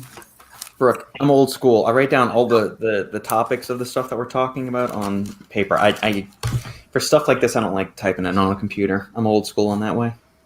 I use the computer because I have to, not because like I prefer 38, aren't you? 37? 36? You're getting up there. A little bit, yeah. Yeah. I can remember working on an Apple II and a Commodore 64 computer when they had the old dot matrix printers and everything. You remember the black and white TV as well? My grandma had an old one, and we would play like Pong on it, the old school Pong, because they had one of like the first little home video game systems ever, and it was just the little boom, boom, boom. That's it. See, I actually remember when we used to have scheduled TV. You remember like how, I don't know if you guys had that, like would The cut TV off at a guide and certain- everything. And it would cut off at a certain time of night, Yeah, like was 10 just- o'clock, it would just go black. and there's just nothing. Yeah. It's like we would watch Nick at night, and then at like 10 o'clock or midnight, they would just stop showing stuff on Nickelodeon.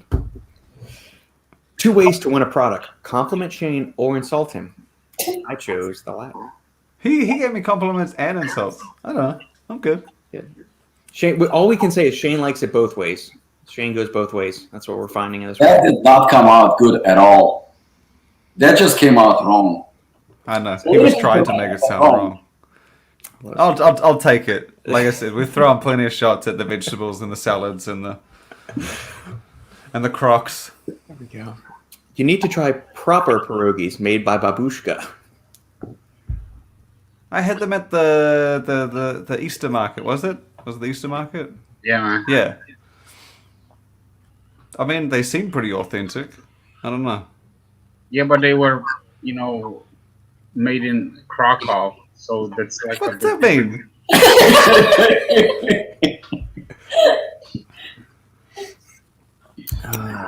I think it translates like too commercial for good homemade pierogies. No, you know what? It's a different stuffing. That's why What kind of stuffing Krakow has? they use. Don't ask me. I don't know what the fuck I was eating. Because sometimes it's like meat, sometimes it's cabbage, sometimes it's got cheese. Which What's one's cheese? the most like authentic? Potatoes? You know what? In my region, we use cabbage with mushrooms. But Oh, south, they Jesus. they use potatoes in most cases. I had cheese, didn't I? Yeah, you had cheese. So it could have been cabbage? Could it be? Fuck. God damn. No, I just remember the cheese was nice. It just didn't really, I don't know. The Didn't goat pop cheese. for me. You had Yeah. the goat. Yeah. All right. It was a fun time. Brooke, thanks for the stream. You all are awesome. Yeah. No matter what Jiffy says. JoJo's back. Thanks, JoJo. We're glad you're back. But I think we're about to depart. We're Shane. closing down. You know I love you, Jiffy Jank. Sridhar, don't forget. There's my man. Drive Stack podcast, everyone, and turn on notifications. You don't want to miss Brand of the update on Wednesday. Sridhar, you socks. Motherfucker, he is reliable. I will tell you that. An Just ardent saying, supporter of the Stack podcast. You know, for the next giveaway, I'm giving it to Sridhar again. Okay. There we go. All right. My friends, thank you for joining me. For all listeners tuning in the live stream, thank you very much for participating. If you're catching this on the replay and you've got a question or a comment for us to discuss on a future episode, leave it in the comment section down below. Shoot me an email, thesupplementengineer@gmail.com. The 4 winners that we announced, Jiffy Jank, Brooke, Sridhar, Pete, Pasimus, shoot me an email with your shipping information. We will get out a tub of Black Tulip, courtesy of Apollon Nutrition. Make sure to like, comment, subscribe. We appreciate all the support. And a very special thank you and happy birthday to Karalina for joining us today. And thank you for all the times that you have to put up with Robbie. He's not the easiest person to be around. But we still love him all the same.